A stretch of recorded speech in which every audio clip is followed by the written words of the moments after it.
You gonna put us off camera? We're already in, are we? Yeah, we're live. What's up, everyone? Tonight we got Manny, Dave, and John. We got them all for the final season finale. And before we begin, we want to start with, every keeper from the smallest hobbyist to the largest breeder depends on one thing: the freedom to care for the animals we love. USARC is the organization fighting every day to make sure that freedom stays alive. I like your background, Dave. That background, man. That's amazing. So how are you guys doing tonight? We're Doing good. good. Great. Yeah. It's gonna get a little chilly down here, But other than that, we're good. How cold? How cold you I get? think tonight's low or in the morning is gonna be like 55. That's It's a little where's chilly my for you hoodies? guys. I'm wearing sweatpants right now. It's Yeah, cold. we'll be in the negatives over the weekend. Yeesh. Not for me. It was like 60 here yesterday, but it's gonna be like 27 by Saturday with like a low of 7. And then it's back up into the 50s for a week. So it's really not that terrible here, to be honest with you. Yeah, here I'm in the 40s. I mean, it has been really cold for, stuff that like we're used to. Usually it's been a little bit warmer, but now it's definitely cold earlier. This is an awful conversation. Why don't we do something here, guys? It's flat. Well, so, you see a lot of people talking like the market's been crappy and all that. What's some successful this year that you guys are proud of to get things going? We just had a really good Black Friday sales, which was really fun. The market has been lower, but I haven't had trouble selling skinks. I produced, I think, just over 160 babies this year, and I don't have that many left. So it's been for a lower price than the previous years, but not that much either. I haven't had any issues. It's been great. I actually was really nervous in the beginning of the year. I was like, crap, I'm gonna produce too many babies, and it's gonna be a problem. But it's been great. What's your price range been like? You said you feel you're a little low this year. Yeah, I started classics at $200. In the previous years they started at 300, but I'm very happy with 200. I think I've been doing, most of my sales have been at the shows. I've had most of them on the table between like 250 to 350. But most of my clients have been pet people. So honestly, on average, I've just been selling everything for 250, regardless of what the color was. Yeah, it's been like my 200 price is my what I label as specials, and so what that is like a not photographed animal because I don't want to take a picture of 100+ baby blues. So what I do is like offer them at a little bit of a discounted rate, and then we don't pick the animal until the day of the ship or until we're packing up the order for shipping. So, but everything photographed has been like above about 250 and up.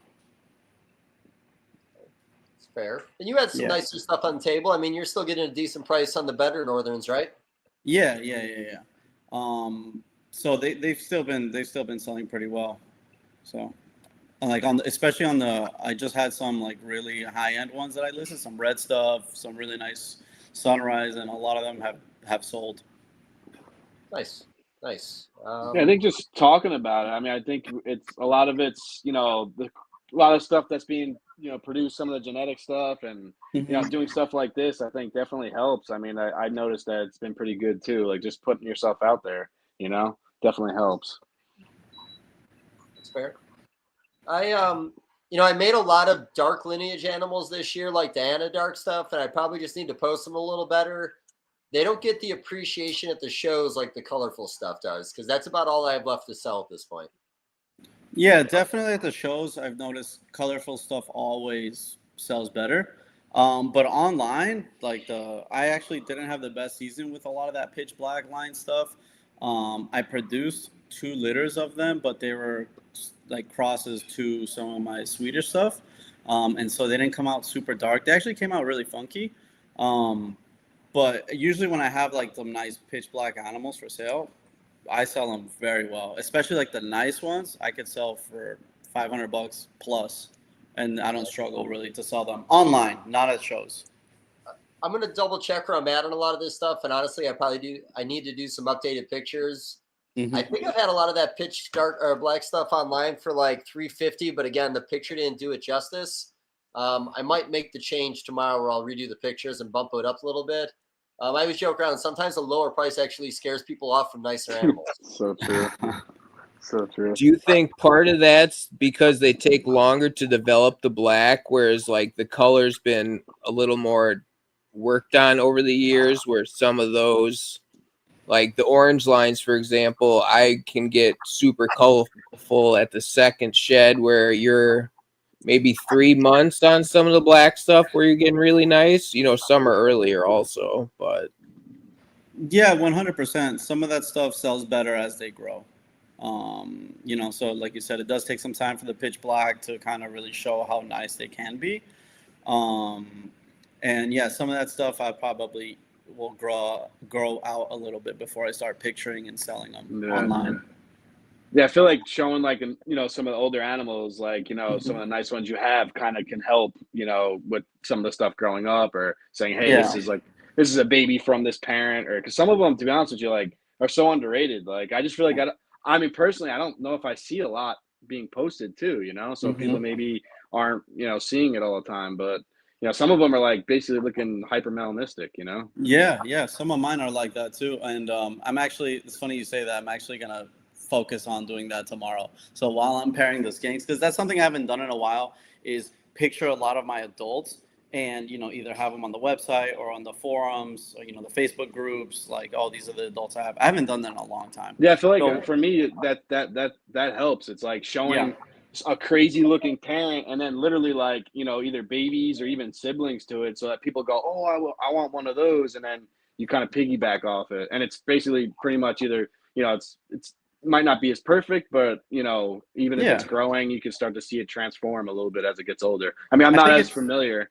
with how they transform. Important. Yeah, 100%. I think it's important to build hype, you know? Yeah. So that's one thing I'm going to actually do tomorrow. We're going to film a little video about some of the pairings that we're doing. But yeah, I just want to start building some hype on some of these, you know, breeders, because somebody sees an animal that they really like. I'm like, oh man, I want to get a baby from this one. Exactly. You know? That's kind of what happened with our Deadpool. You know, it got a lot of hype, and so it's like now it's like one of our most babies is from him. Yeah, that's actually you know, I still do love where Joe Ball puts the two adults that produce the litter and then the litter next to it. Yeah. I always have liked that. I think that's good marketing. That's something I've talked about doing year after year, and I haven't. You know, it's kind of like a little a different direction, but you know, I watched my first Palm Street the other day with Jeff from JMG Reptiles just for fun. You know, he interacts really well with the crowd. Like, I think he did like 2-3 hours too. Like, it actually was a pretty long deal. But I've debated in the future, if I do have a good enough year with skinks, if that would be like, you know, bring the parents up, be like, hey guys, here's the parents. Should we sell a baby from this one? Kind of like get a little thing going with that vibe-wise. But I don't know how many skinks I'd want to produce in a season to justify going on there, because I don't know what that market's going to be like yet. But I do think an animal like skinks that are a little more geared towards the pet market could actually do well in there if you have a good following, like Tiki or Blazing Blue or Johnny. Your following's good, but you're a high-end guy, man. You're not going to fuck around. well, on Palm Street though, you could still post like normally versus doing a sale, but then they'll just take 10% of it. Yeah, you could have like a little like catalog, and then you could buy it now, basically. For us, even with the following, the blue tongues don't really do the best on there, or they don't sell for much. But also, like, I think we've built more of a following on that platform for geckos, and that's what does the best for us, specifically crested and gargoyle geckos. It's one thing that, like, you know, it's funny that you say that. Like, there's that hesitation. Like, that's how I felt with Morph Market, the auctions, where, you know, you have your negatives to it. But the one thing I've noticed that, like, and I knew that this was a good move, is, you know, knowing that, you know, it's the new people coming in. And the thing with auction is a lot of these new people that are coming in, you put an animal up that you really kind of expect that's not going to go for a lot of money, but you don't realize it's the future that comes with it. So you're getting somebody that might be coming in that doesn't have a lot of money, but he's going to want to start to build the collection. And you say to yourself, well, these are the new customers coming in. Yes, you might take a little bit of a loss, but at the same time, that's how you build a relationship down the line. So that's like one thing that I've kind of pushed into, like, you know what, that's one of the good reasons why to do the morph market auctions. There is some downside, but to me, the biggest upside is people coming in, because that's what's kind of stagnant right now. It's a little bit on the pause button. So I feel like that's something that, you know, I've noticed that it definitely has helped, because there has been a couple customers, and I'm sure you guys, if you have done it, a couple customers that are like, hey, like, I want to buy something else from you too, you know, and I feel like that's the piggybacking and, you know, the future, you know, possible relationship. So Yeah, 100%. But I think more Palm Street and morph market auctions, they're really good to help get animals moving. yeah, You know, so it's like most of the stuff is gonna sell for under what you value or the retail value is, and it's good for it when you have a lot of animals, just to like get some stuff moving. yeah. You know, so that's what we've kind of really used it for. Like, especially we had like a lot of larger crested geckos that, you know, we had available, and that stuff has done well. Like, it's selling for less, but you're still selling those animals instead of just keeping them and keep growing them up. Like, you're moving those animals. That's what that stuff is really good for. Well, that's more of a business mindset and less of a hobby. You know, if something's going to be on the shelf and it's a horrible way of putting it for an extended period of time, or we'll say on your morph market for an extended period of time, it either needs a price adjustment or you got to move off and accept an auction. I've only played with the auctions a little bit, and really it's just been ball python stuff. I didn't produce enough quantity and other things to justify giveaways. But you know, the comment you guys made a second ago is like popularity online, you know, not getting a lot of people on Palm Street interested. You know, we've been talking about this for about 6 years, because, you know, I mentioned Barczyk was going to come to my place like 6 years ago. And I was like, cool, but we got to do the skinks, not just all the other stuff. And he didn't want to do the skinks anymore because he wasn't getting the viewership. 6 years later, I still don't think they've got that viewership back they had 8 years ago. What's your opinion on that? So, yeah, you can go. What if I could get Jay to come out to you, Dave? He moved to Missouri, the old cameraman from the Reptarium. Oh, well, I'm not opposed. I got Schultz here, of course, and there's a lot of stuff he can help with. A lot of times it's just a lack of motivation to do online stuff. I mean, I haven't made a Facebook or Instagram post in a year and a half that was animal related. That's my be better, but I don't post stuff. That's the issue. I could make. I don't know. To answer your question too, it's like I think you've stated it before, because it definitely, you know, Dave, I believe that, you know, you say that a lot of times you want to come on these podcasts because you want to talk about it, and I think, you know, it really kind of gets things going. I think it kind of has gotten, it definitely hasn't gotten the traction it had back then, but I do believe there's still upside and it's still possibilities. Like, but like, you know, doing the videos, like even, you know, Manny came over with David and did videos, and it definitely puts a spotlight on there. And I think that it is, and I think it could get even more if there's a little bit more people involved and maybe showing, you know, some of the stuff we have, how we take care of them, how easy they are to take care of. And I think like Heather and Ron, you know, is a big part of that, where, you know, and Manny, some of the, you know, the morphs, I think is going to be a big part to bring in a lot of the people that, you know, maybe have lower end animals that, you know, now they can start to bring, you know, the supply and demand factor is going to really, I think, come into play. You know, even like, for instance, crested geckos, there was a time where they weren't anything, and then all of a sudden one morph came out, and then even the normals become insanely popular. And I feel like, you know, it's gaining traction. I do believe it could get better, but I think, you know, just the way the market is, a little bit of the economy, I think there's maybe something going on. But I do believe that, like you said, I've heard in your podcast on, you know, Alex, on this podcast, is I think just us being here and trying to do better to promote it in a sense, because we all know that they're probably in the top, you know, 2 or 3 for best pets, I believe. And then, you know, and then there's so much other pieces to it that could come into play, you know? Yeah, I think a big thing is going to be the morphs.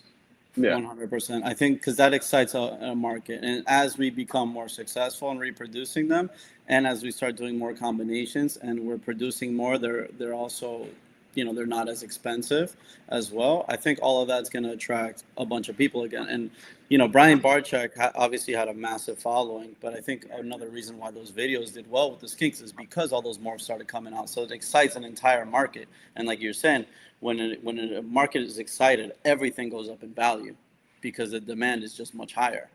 So I think once these mutations, like the albinism, hypermelanism, all these things start being reproduced more and more, and we start showing it off more, I think it's going to excite the entire market again.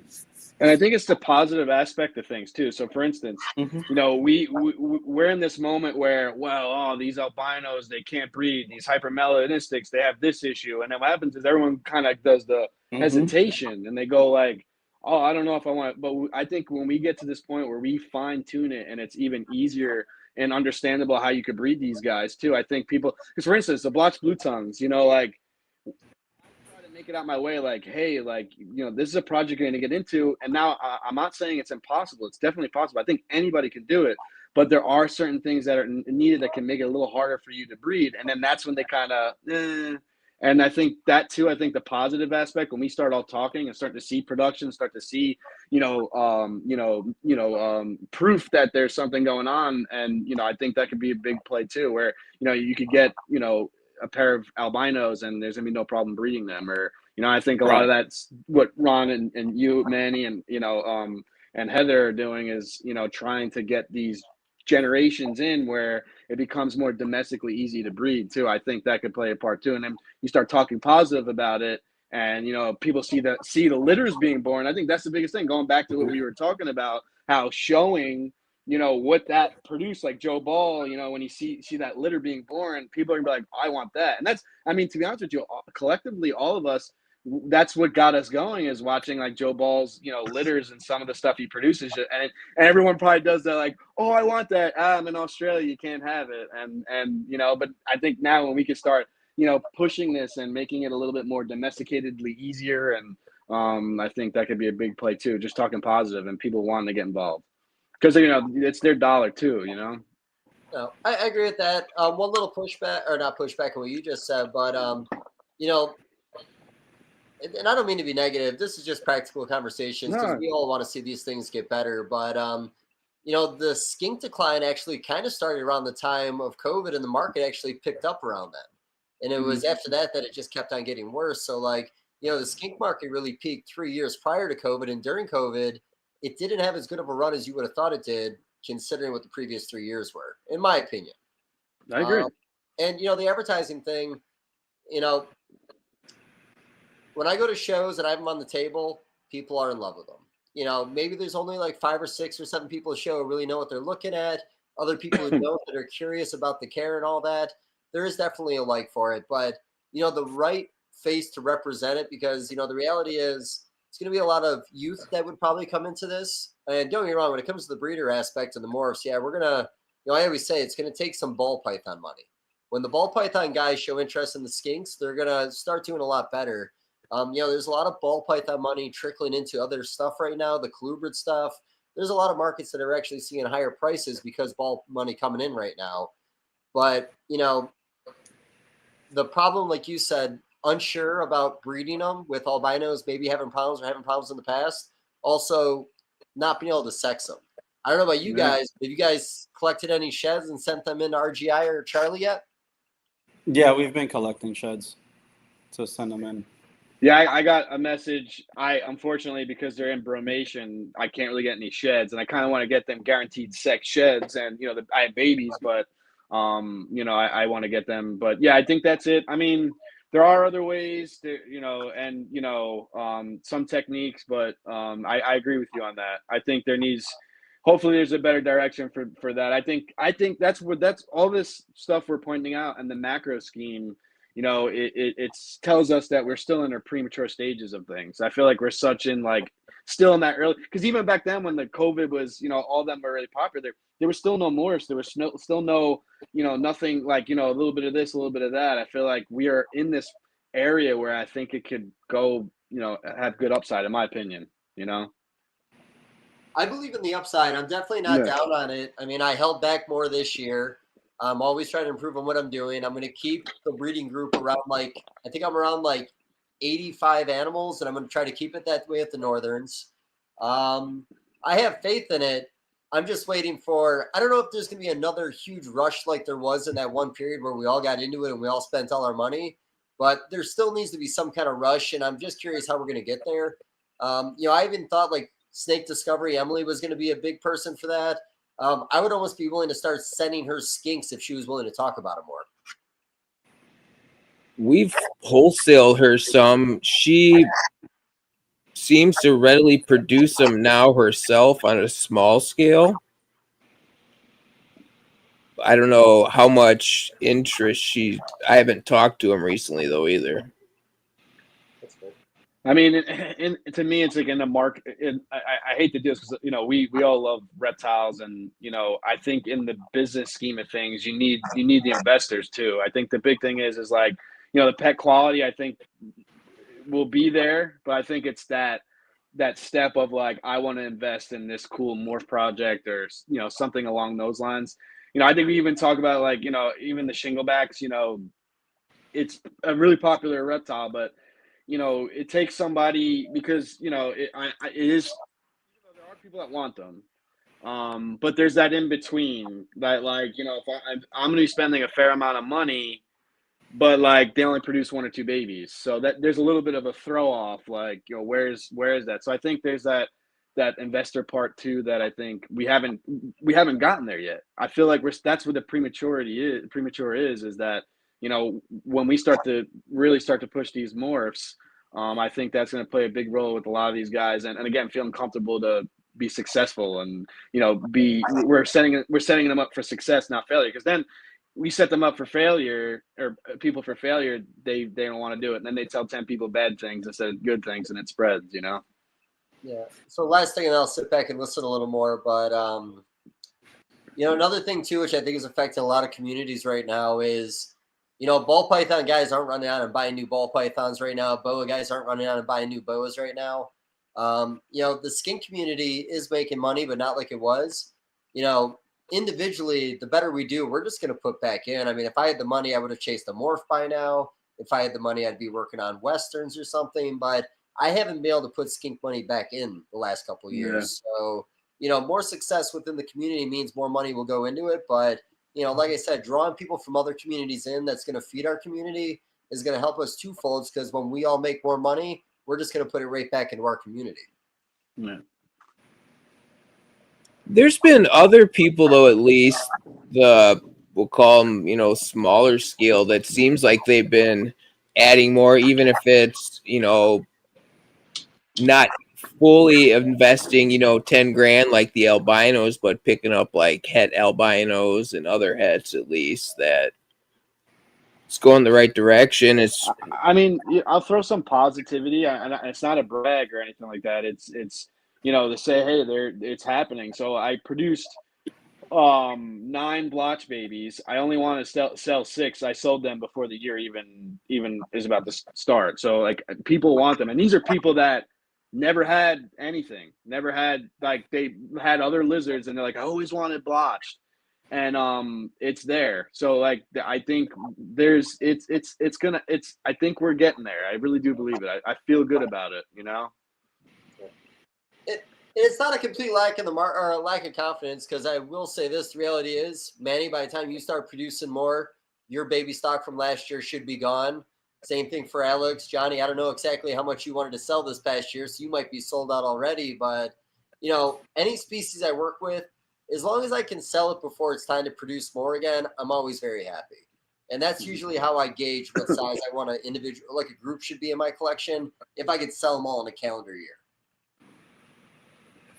So it sounds like, for the most part, then, you guys don't plan on reducing any production, and you're confident going forward. I know previous years some people talked more small batch, where and that might be more where people don't want to do as many expos or different things, where they only do a couple pairs, but that's still a way to get people in too. Yeah, I'm in the the opposite. I would like to expand. And here's another note, and I probably shouldn't be saying this because I kind of had to like go in for like legal things. So this is the other thing is these laws. I can't believe it. So New Jersey, I think you guys would love to hear this. And hey, if it gets out to anybody and they hear this, I think it's very important. So all of us, a lot of reptile people in New Jersey, and probably a high percentage of them have to actually stop breeding and not sell animals right now. Crazy, ready? So in order to sell reptiles in the state of New Jersey, we have to have a license or a permit to sell. And they know everything we have. We have to like every little thing that they need to know, which is, it's okay. Like, I listen, that's okay. Like if I have to do that to live in the state I'm in, I'm okay with it. This has been, I've had it for a very long time. Recently, they did something to us, and it has to do with the health department. It doesn't have to do with Fish and Wildlife. Actually, technically, Fish and Wildlife was having our back, and actually, I complimented on that. So basically, So in order for us to renew our license to sell reptiles in the state of New Jersey, we have to have approval from our municipal that they're aware, from our health department, the municipal, that they're aware we have reptiles. Right. And I knew right away that this was going to be a problem. So I said, hey, I reached out to my local health department. Hey, I just need approval. I sell some reptiles here, not a pet store or retail purpose. I'm totally, private facility. So they looked at my address, and because I'm R30, which is residential, I need to be zoned properly in order for them to even come here and approve. Well, you guys know, the moment you go to your municipal and say, I have reptiles, the whole world ends. And right now it has been a big problem. And thankfully, Fish and Wildlife is letting us, giving us an extension to sell until we figure it out, because actually we have to go through attorneys and stuff now. This is how bad this is. So like, they don't even want us. So my township, one of the guy on the phone, I couldn't believe it. I was like, are you kidding me? I was like, kind of not frantic, but I was a little stressed out. Like, really? What's going on? He literally said on the phone, yeah, I heard this morning. Yeah, the last guy that had reptiles, we chased him out of town. That's verbatim, exact words. And now it's like, this is coming to a point where like people are going to be like, well, I don't even know what to do now. And I'm not going to buy any reptiles, So it's gotten to a point where I got to, push for something. And, I don't know if USARK, I think USARK might be involved. But it seems that everyone's townships are having issues right now, because and the thing is, you can even have a couple reptiles in a room, and if the health department approves and they come in, they have to come in and inspect. But not only that, apparently certain codes in counties are like, oh, like if you have sick, you have to have a separate room for sick animals with different ventilation. You have to have a bathroom to even have reptiles. You have to have a separate septic. I've heard this, separate septic for your reptiles. People that have like 7 reptiles, but even if you sell one, you're considered that you still sell animals, and you have to have a permit. Sounds like you need to move to Florida. Well, I mean, but the thing is, we could play this. You never know. It might start to go other places, Yeah, and people follow on board, Yeah. So I noticed Wisconsin, they're reviewing all their laws on them this year. It's the next state over, so they might make some changes, as they start looking at things, it tends to get worse. That makes people hesitate too, and that's the thing. So, I mean, I hopefully get it figured out. It seems like no one was on board and kind of, prepared for this. And it feels like this is the stage where they either got to change things to suit people that have like 10 reptiles and they sell a few, Have they? Oh, go ahead. Have they like talked about like grandfathering you guys in at all, or no? Right now, it's like you can't do nothing until you get approval, and then you're not going to get approval unless you're zoned properly. You can't. Your health department can't touch you if you're residential, so they can't even approve you because you're residential. You know how many people are residential that have reptiles that like sell a few here and there? They're totally private, not a pet store. Yeah. I would say a good bit.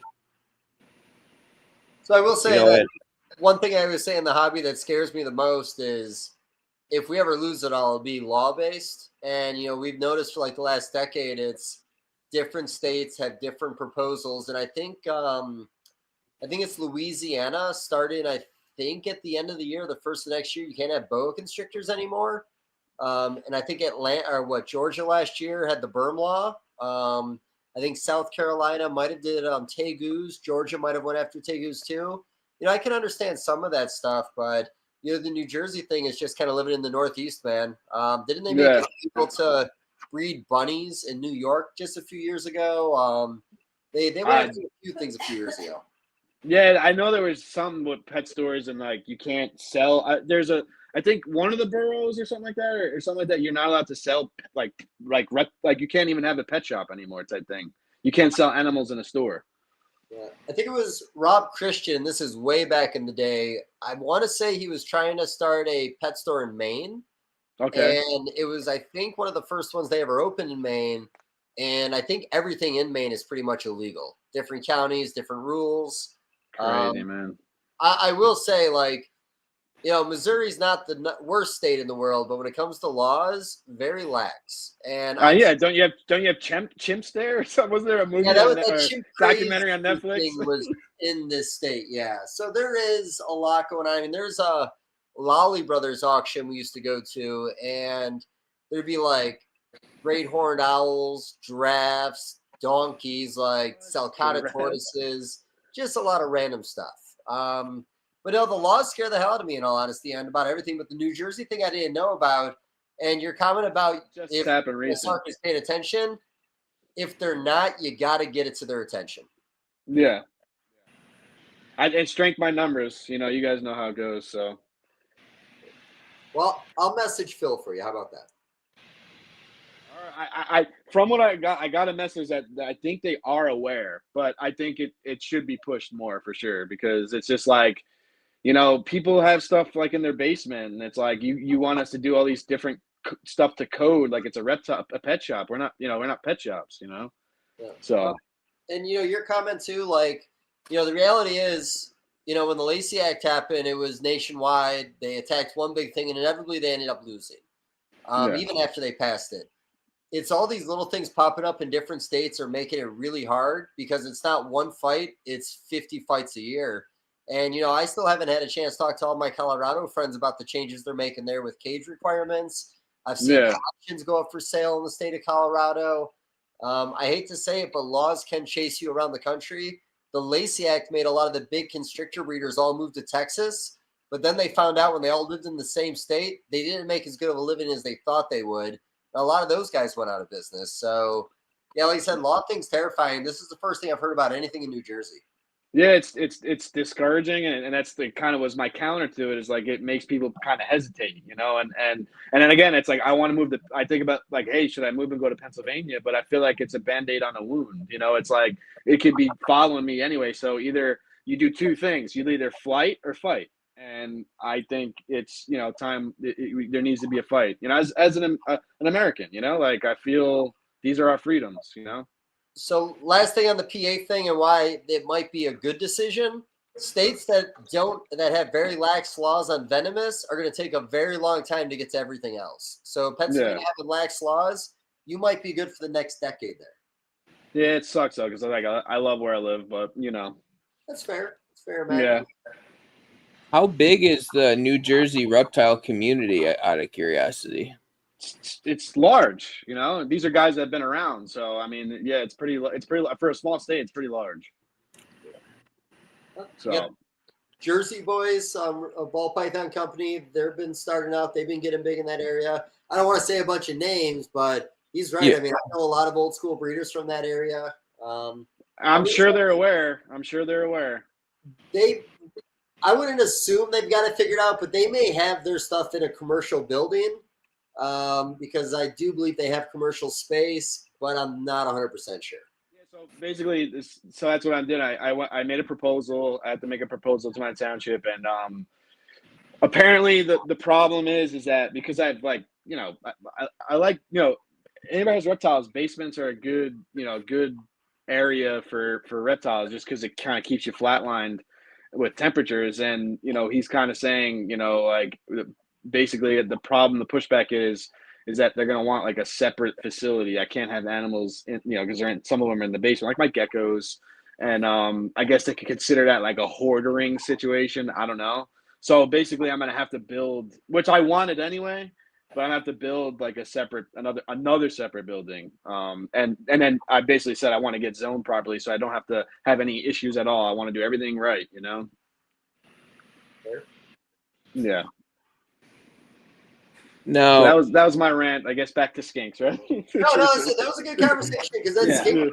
You're breeding skinks in that state, and are you the only skink breeder in New Jersey?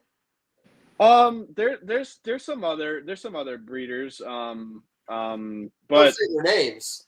yeah, I'm not gonna say any names because I don't want to. Yeah, I don't. You know, you never know.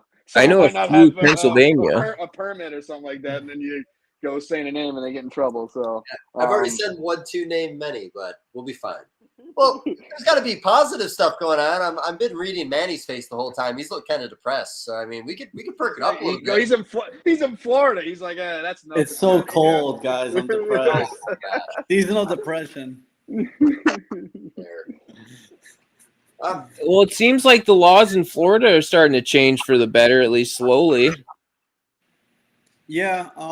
Honestly, I don't keep up with it as much as I should, unless you know, if there's stuff that they're trying to take away again. You know, we're notified by USARK Florida, and then you know we do what we can. But I kind of just it's a lot, man. It's a lot to focus on. You know, so I kind of try not to as much as before. But they're like, it's gonna happen everywhere. They're always gonna try to come after animals. They're always gonna, you know, because at the end of the day, they don't believe that we should own anything more than a cat and dog. Like, they're always gonna come after. It's always gonna be a fight. It's just something. If you want to be in this industry, you gotta learn to deal with. Man up. Yeah. So I understand where Manny's coming from because his entire reptile career has been under the thumb of Florida. So the rest of us have had this really lax career. So it's just always been like in the back of his mind. He just doesn't think about it like we do. It's a normal day. Happens. Yeah, exactly. That's fair. That means you're broken, buddy. Congratulations. It's funny watching him too with that background. I can't. So are you guys planning to change anything on your breeding techniques this year? Like cycle them different or warm them up? Well, I've basically built twice as many cages as I had outdoors, so I'm basically just only gonna really breed stuff outdoors. This season, I only bred I have about like 16 of those cages. Last season, I just finished building 21 more. Wow. Yeah. So, and that question you asked about, are you gonna scale up? Like, yeah. So saying that's how I feel. I'm more like I want to grow than you know. I'm more keeping back than selling, really. Yeah, and I've changed my focus a little bit now over the past few years. Yes, I want to focus on because basically before all I really did was just let me keep making really nice yellow animals. I'll pair nice yellow animals together. Let me make some really nice orange animals. Let me pair some orange animals together. But now I've been kind of mixing it more.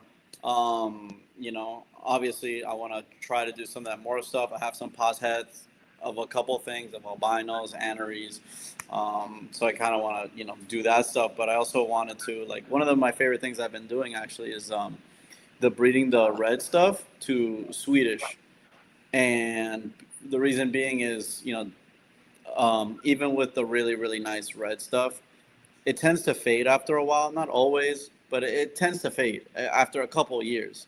I have animals that I produced that were like killer, and now they're like kind of pale. So, and then from my experience, the Swedish stuff holds its color very, very well. So I've been crossing the two lines together, and I've been producing some really nice animals now. Well, I think I always have, but I'm producing some nice animals, and it's like they've been holding the color very well. I'm actually starting to get to some second generation and some of that stuff, and it's really, really promising. And it's really exciting. It rejuvenated I love the skinks, don't get me wrong, but it rejuvenated that interest in breeding. But like I said before, I was kind of stagnant for a while, just yellow to yellow, white to white, No, now I'm like I'm starting to do some crazy stuff. I'm starting to focus, starting to do that kind of stuff. Focus on some weird, random polygenic patterns that I've seen pop up. So I'm like really like kind of like mixing matching a lot more than I used to before. Yeah, I've kind of said that for years. Sometimes I like just doing really dumb pairings to see what happens. Find a new like color that you can kind of chase and refine a little bit. I'm with you and against you. I am going to try to make yellows better this year. I'm going to try to make my arches better this year. I am going to still try to make certain things better, but I will do some pairings that make no sense, and I hope it doesn't just make classics. So what I meant, because I have a lot of blue tone, as you guys know, I have a lot of skinks, and that's all I really did. I'm still gonna refine some of those colors. I'm just also gonna be exploring a lot of the mixing matching as well. Before, where I would have like 6 pairs of really nice yellows or 6, what I'm saying? Because I have a lot of animals. I could do a lot of these different things. I'm mixing a lot of stuff with the pitch black as well, because I really like that stuff. And then this season, I'm going to start trying to do that with reds, because I've made some really nice pitch black, but with some nice contrasting color as well. Just a lot of mixing and matching and stuff like that, but also still refining some of the colors. So this is kind of an opinion thing or more of a guessing, but I always harp on how much I like the Turner White stuff. I always say I think it can refine any project and actually bring out your best colors when you use it. Mm-hmm. What do you think would happen if you put the pitch black in there? Are you going to make it classic? Is it going to create darker windows that'll stay longer on the animal and get more of a white back? Like, how do you think that could be a positive or a negative? So that's one of the things that one of the pairings I do want to make this year is the Turner White, or just high white animals to pitch black, including the ivory. That's something I'm going to do this year. And what I'm hoping is it makes some really like clean high white animals, but that also still have that like black banding as well, or even like maybe like some Dalmatian type of patterning, or coloring. I think that pitch black and the Turner Whites have a lot of potential, but it's just unfortunately over the past few years, what I've always done is just pitch black to pitch black, pitch black to pitch black, and Turner White stuff to Turner White stuff, So that's one of the things that really excite me. I don't have as many Turner White stuff as I used to, because I kind of got rid of some of the more classic-y looking animals. I don't really want to have classics anymore. I just want to have really nice high-end animals and focus on those. And even then, they still throw out pretty animals, a lot of pretty animals, but sometimes you'll get one that not as pretty. And for me, that's what I sell as like classics. So I essentially want to get rid of probably all my classics in the next like year or 2, like true classics, and just focus those are ones I've seen to age worse with age too. You kind of mix and match too much away that sometimes you got to bring back to a certain color to improve it again. Is anybody like breeding like real dark to like eye-popping red? I feel like that'd be a great combo. That tint dark kind of color, and that's what I'm talking about. Yeah, I'm gonna do. Yeah, so that I've been doing that with the Swedish stuff, but the Swedish stuff seems to kind of overpower the pitch black. And something that I've kind of mentioned to some people I think there's a lot of hypomelanism in blue tongues, and especially the red stuff, especially the Swedish, the sunrise, sunsets, and pitch black as well. And then I did from a male who always throws out some kind of like hypo animal. I did him to a Swedish, who the Swedish always pop up like a couple hypo looking animals. And I didn't like how it turned out, because I think there was just too much of that in there. But that's one thing I'm trying to do, is get some contrasting colors, like bright orange or yellows or reds with a lot of black as well. So it just pops really nice. Yeah, I call it work like especially with the geckos. Like my head's like working the percentages. Like with geckos, they produce 6 babies. A couple of them are gonna look what you're looking for, and then you work those percentages down the line, and then you get kind of your progress as you go. Yeah, exactly. Yeah. See, those were ones I thought needed a little more, and it could have just been the ones that I produced that year from my black the red, like they all looked more like orange classics with a little more black on them. They just might need another generation or two of bringing, back some color as well. Yeah, that's where I feel like the mentality of it comes too, because you got to feel motivated to, so your mental needs to be like in it to like really work that project. That's one thing I've learned is, sometimes you get where you see a project where it's like, and you start to lose that motivation. It starts to lack what you want visually, and I think either you kind of sell it and kind of have that motivation towards something else, and work the percentages there. I think that plays a big part. Having that. The proper head for doing the right, with the project. So, yeah. And so I guess the last thing on the Turner White, I'll be honest, I've only ever seen two nice Turner Whites, Manny, that Miami Snow one we've talked about, the one female action that came up for Ray's Table. I just don't really see those exceptional animals out there like I used to. And God knows, they just don't exist. I understand we have the Ivory Project, but do you think that the Ivory has a higher value than what Turner White is? What do you mean, like retail value I right guess now? my collection, you're talking about certain things you're going to put into Ivories that might make them better. I think it's going to be a big fight with that gene because that is truly a gene that is whiting things out in a lot faster. Turner White, I feel like there's ways to influence the animal still. I sent you the pictures of the ones we have here where we bred the red line stuff in, and there's like a peachy pink kind of lavender kind of fighting through. So I don't see me winning the fight with the Ivories like I will with the Turners. So if I was going to go a white line, I would think there'd be a higher value on Turner right now than there would be in Ivory. In potential, yeah, absolutely. But right now there's more value in Ivories because that's just it's really popular. It's really wanted right now. I have enough animals where I could do stuff with both, and I am going to do stuff with both. And so even in some of my Ivories, they've retained primarily one male. Has retained so far still some yellows. And then so one of the things I've been doing is throwing the Ivories to the Swedish. So maybe like just a couple generations of that. You can have some Ivories that do still have color, that keep the color. I think my oldest male Ivory that has that color is like, I got those a couple years ago, so 3-4 years old, something like that. He still has color, still young, but he still has that color. But yeah, I think they both are very important. You're the one actually who taught me that some of the best reds come from reds to Turners. Which is true. I've produced some very, very nice high-colored animals from those Turner White cross offspring. The only downside to them is they do produce a lot of kind of like all right blue tones. It's not going to produce all just 15 highly intensely colored skinks, right? But there's a couple that are just going to be incredible.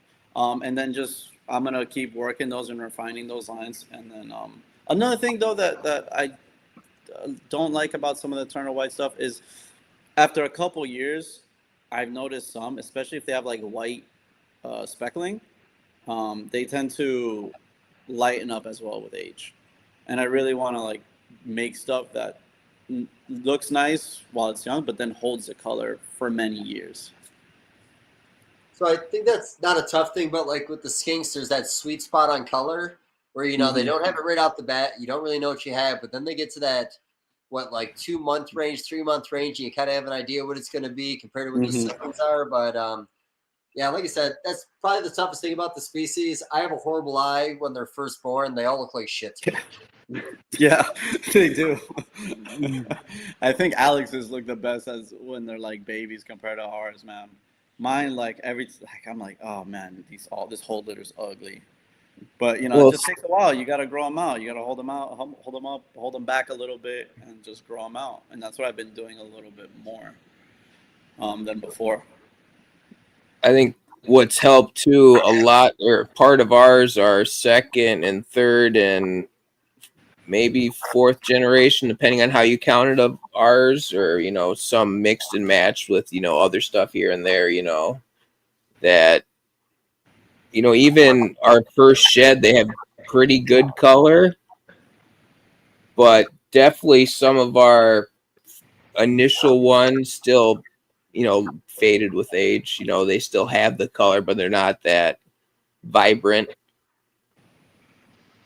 That's the same with blotched blue tongues. I mean, they like even ones with like the littlest bit of orange when they're born, is going to be in a spectacular animal. Like they don't look that nice. Yeah, and to be honest with you, even more with the shinglebacks. Like you look and it's like, what is this? And then they have their first shed and it's like, oh my god, the thing is crazy looking. So yeah, it just takes time. I will say that's one animal we'll probably never have that is one of my favorites, but the what is it, the Tasmanian blotchy with the like bluish green like kind of color. Yeah. I think Don might have had some of those years ago, maybe. I'm not sure, but man, those have always been one of my favorites. Yeah, actually, I mean, Manny was here. I know he made a negative comment on them, but the lowlands I have, like they kind of like they're never won't look like they don't look like Tasmanians, but like there's some like uniqueness to it. The ones that Phil Tremper produced. So I mean, I'm gonna give them a go this year. This will be their first year breeding, but they look pretty nice too. I think they look different. I know Manny thinks otherwise. I think they look nice. It's just when you put it next to an alpine blotched blue tongue, I'm like, I mean, reach their own, buddy. Yeah. That's it's all preference, That's my preference. Yeah. And I also just like to bust your balls. It was a funny part in your video that you made. Yeah. So you were talking about popularity of blotched earlier, and I had a lot of non-skink guys at the Tinley show talk about the blotchies at the show. I think that shingleback that Josh Elder had on the back got a lot of love, and Turner with the blotchies again got a lot of attention. Yeah, I mean, you'd be surprised. Funny thing is, I get more messages on blotch than shinglebacks. I mean, lately it's been a fair amount, and that's on my end. I put them out in the public, but blotched are very popular. It's just that eye-popping orange and an animal that's naturally occurring, and some of the ones here. I mean, Manny has been here. They're incredibly orange, like and that that black base just really makes it pop. I think it's crazy is like, it is one,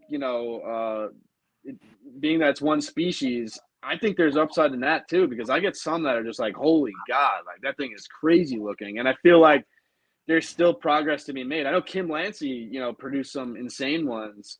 And I think, you do get variability there. And I think that, it's fun. I love this stuff, man. I mean, they're the coolest. That's why everybody loves them. They're just so cool. They have the coolest face. They have incredible color, like that black with the orange just pops. Punks. They're little punks. You grab them, they like hiss at you, but like they're not gonna do anything. But they're just like such punks. Like even one of my oldest males, he's just like every time you grab him, he's gotta like hiss so loud, and it's like he does nothing though. But it's funny. They're all little punks. Yeah, they're like still a blue tongue. Yeah, it's true. But I mean, the shinglebacks are more. They run up. Not all of them. Some of them are very chill, but they all like to pee and poop on you. That's like their thing. Especially the babies. Like you hold them, they're just squirting all over you.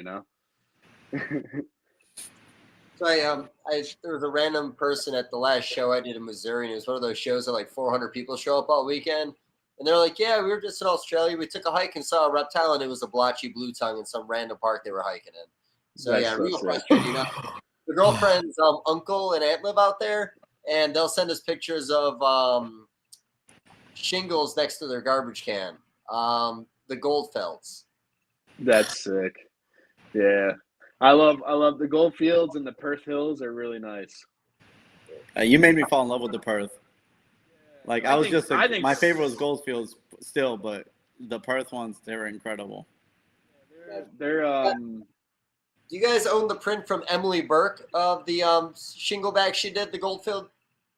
Yeah, of course. All right, good. I got it on the wall. I'm actually staring at it right now. If you don't have it, Johnny, you need to get this fucking print. You are right, because it's funny, at Tinley, I was at my buddy's table, and literally she was right next to it, and I saw the picture. I was like, oh my God, that's sick. It's a good picture. And you're right. I gotta reach out. It's cool. You don't have that? Here we go. How dare you? How dare you? That's gonna cost you I have one single bag. I think his name is Bill, or when you're at Tinley and you walk right to the left and he has all the little wooden ones. I have a Goldfield shingle back of the wooden. You guys know what I'm talking about. When you walk right into Tinley, he's right there. Bob Ashley's area, I think. Yeah, he has like, Bolin's Python, he has like, I think he has a Parentes. I think he has a Parenti, but yeah, he's a bunch of stuff. He has an Aspera. I have the Goldfields shingleback one. So, Is it hand carved wood then, or? I think he hand carves them. Shit. Yeah, it's really Is it nice. him or little children in another country? It's Santa's little elves, man. They do good work.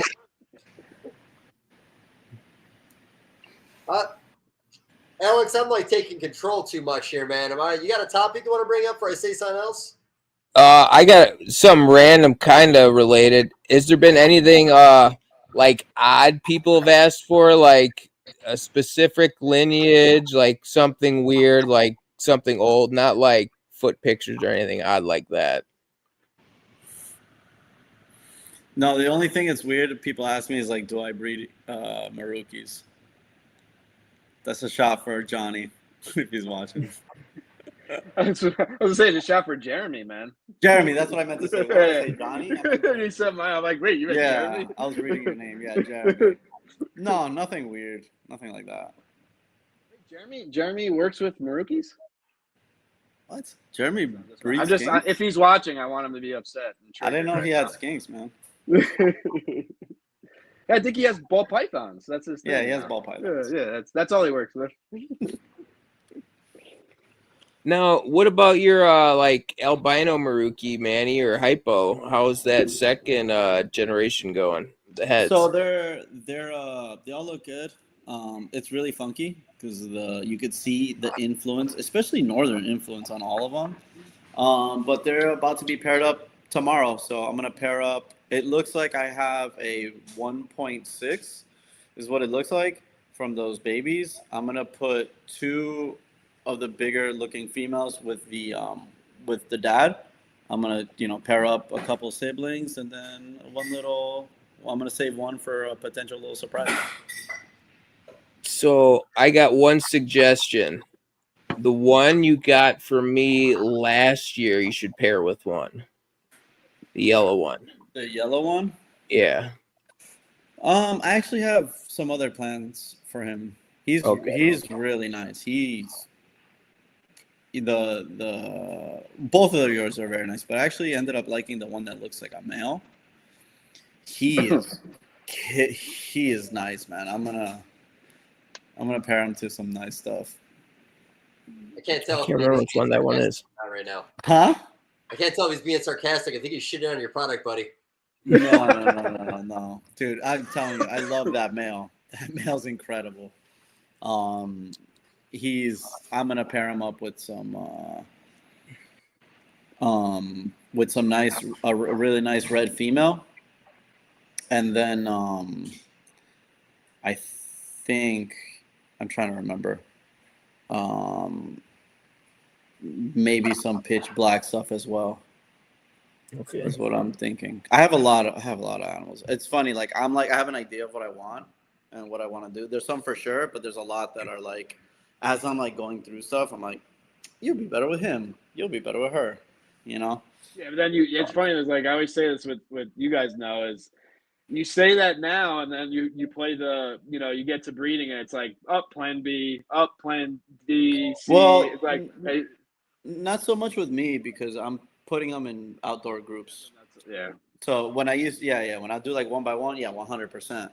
But with the outdoor groups, it's a little different. I just kind of keep them together as long as they're not getting beat up too bad. I just leave them in there. Something I am gonna try this year is to separate the males, probably like around April, May. Just so the females have more room, because I've noticed most of the time they're pretty good together. It's just around that time especially during like the later parts of the pregnancies, there could be like a little Yeah. bit. And you know what's funny? It's rarely males. Males rarely do anything to Females the chase. female. Yeah, the females, Yeah, it happens with me or too. they'll usually try to bully each other, but maybe taking out the male is going to make it have a lot more room. And another thing I'm doing is a lot more visual barriers as well, so they can kind of like get away from each other. I let the enclosures overgrow with like grass and stuff. Sometimes I'll throw in pothos and hopefully they take root and grow. They have in some of my cages for more visual barriers. The only thing that sucks is it's harder to see babies. You know, I actually got I got a question for you. Like, I think we had talked about this, but even for people out there, but how, like, what, like, I know you've done it only a few years now, but like, what's your, like, how's your percentages on like more vigorous babies from outdoor to like indoor? Has it been significant? It's been a noticeable difference. I can't give you exact percentages because I'm not sure. But I used to have for a long time. I would have, especially for some reason, the later females. They would give me a lot of more slugs or stillborns. I would have some complete litters of slugs and or stillborns. Haven't seen almost any of that. I know for a fact I had at least one stillborn this year, but that's really it.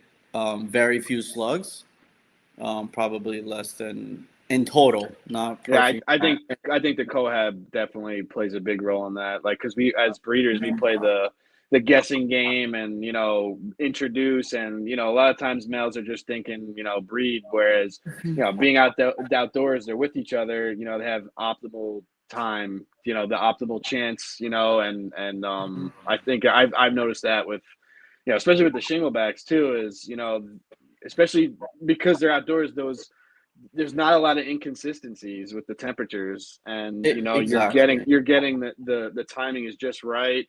Males are with them all the time. Because it's funny, you even watch with like the Ragusa, the shinglebacks, is that the males I know when they're getting into their window, when the male's just like literally shadowing the female, and I'm like, oh, it's getting close, because she'll be moving and he literally follows her, and it's like a really interesting thing.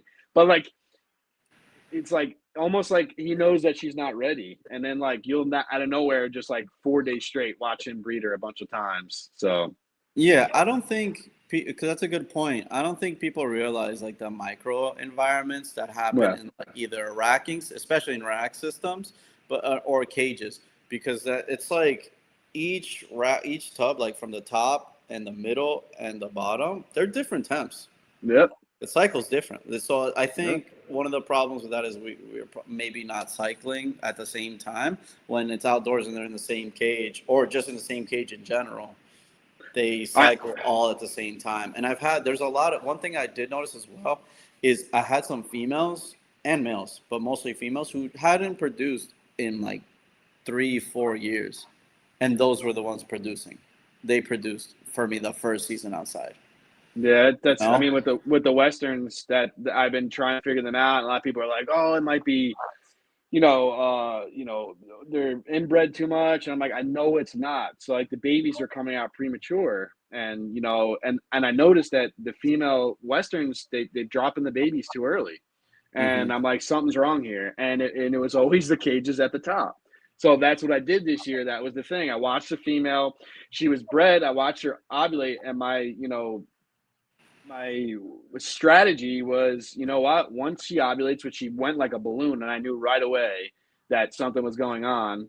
I then took her and put them took her at the bottom cage, and right basically on the concrete slab. You were here when you saw her. Mm-hmm. She was on the concrete slab of the building, the garage I have, and it was all slow. And I think everything was perfectly done, and she had a litter of 6 total perfectly healthy babies. That was pretty much a first for me. It was always like a couple of babies a little weak, and then one was really good, or I've even had litters where they were all bad. It's probably the worst.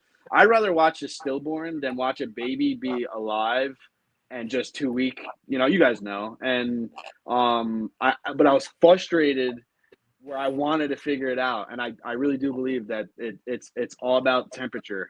And I think understanding that, cold temps, cooler temps play a big role in my opinion. And I think it slows everything down, and it's macro as a whole. You're having your timing at all levels. It's not just, the male wasn't, there. It's prime when those lower temps happen, and having a good warm spot or hot spot, and then having good cool temps. You're everything as a macro is working, like the follicular growth with females, sperm, retaining. I think that's where it plays a big role, and I think that's something I'm learning indoors. That mimicking outdoors as much as you can really plays a big role, and really slowing things down. Like not speed. If you speed things up, that's where I feel like you're setting yourselves up for failure. And that's definitely one thing that I have noticed over the years is just take it easy. Little inconsistencies, but consistencies through those seasonal changes. And I think it really plays a big role. I noticed also exterior walls, at least in the colder area, plays a role. Like those ones will start a little later. And then like this wall, the ones that have, the ones in the middle that have heat on both sides will start a little sooner. That's one thing too, is like I noticed for anybody, like it's a lot. And for me, it's going to be a lot of work, but I believe that, having bigger cages helps. But what I notice is having like a fixture with a low wattage but really close to the ground, so that one area is getting really hot, but the other side can get as cool as it can. Then having the heat, something up top, and it heats the whole cage up.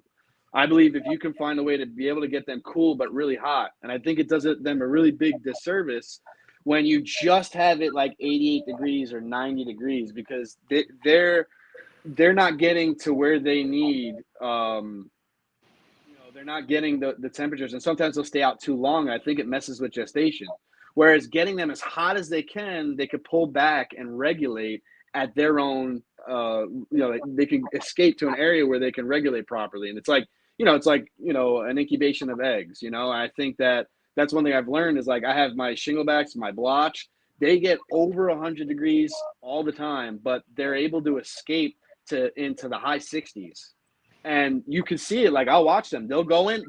And in the wild, that's how it is too. Like they're basking for very short periods of time, and then they retreat. And then literally, I'll go. I love this because I go. It's like hours they're away from basking, and you temp gun them, and they're all regulated at usually like that 88-degree mark.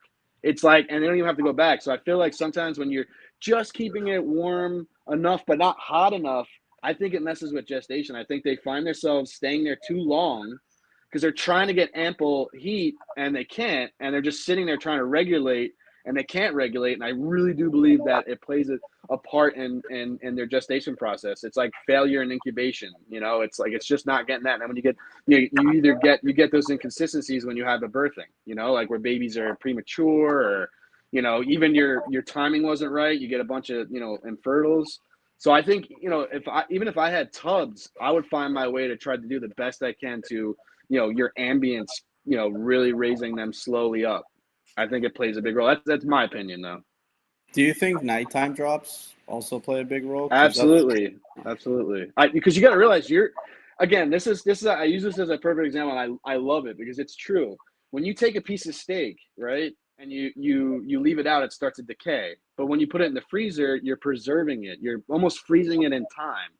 So in a sense, when you're getting these animals and you're lowering the temps and giving them the option to get as cool as they can, but also get as hot as they can, you're preserving what's important to them, is building follicles and fertilizing those follicles.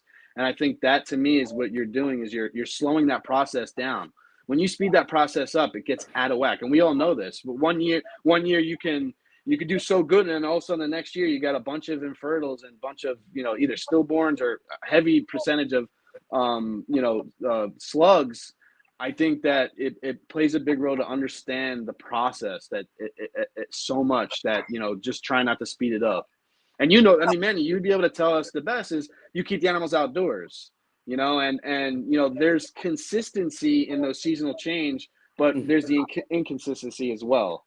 each like phase. You know, they have babies in one of the warmest peak of the month, whereas you know they're building follicles and retaining sperm in those cooler periods.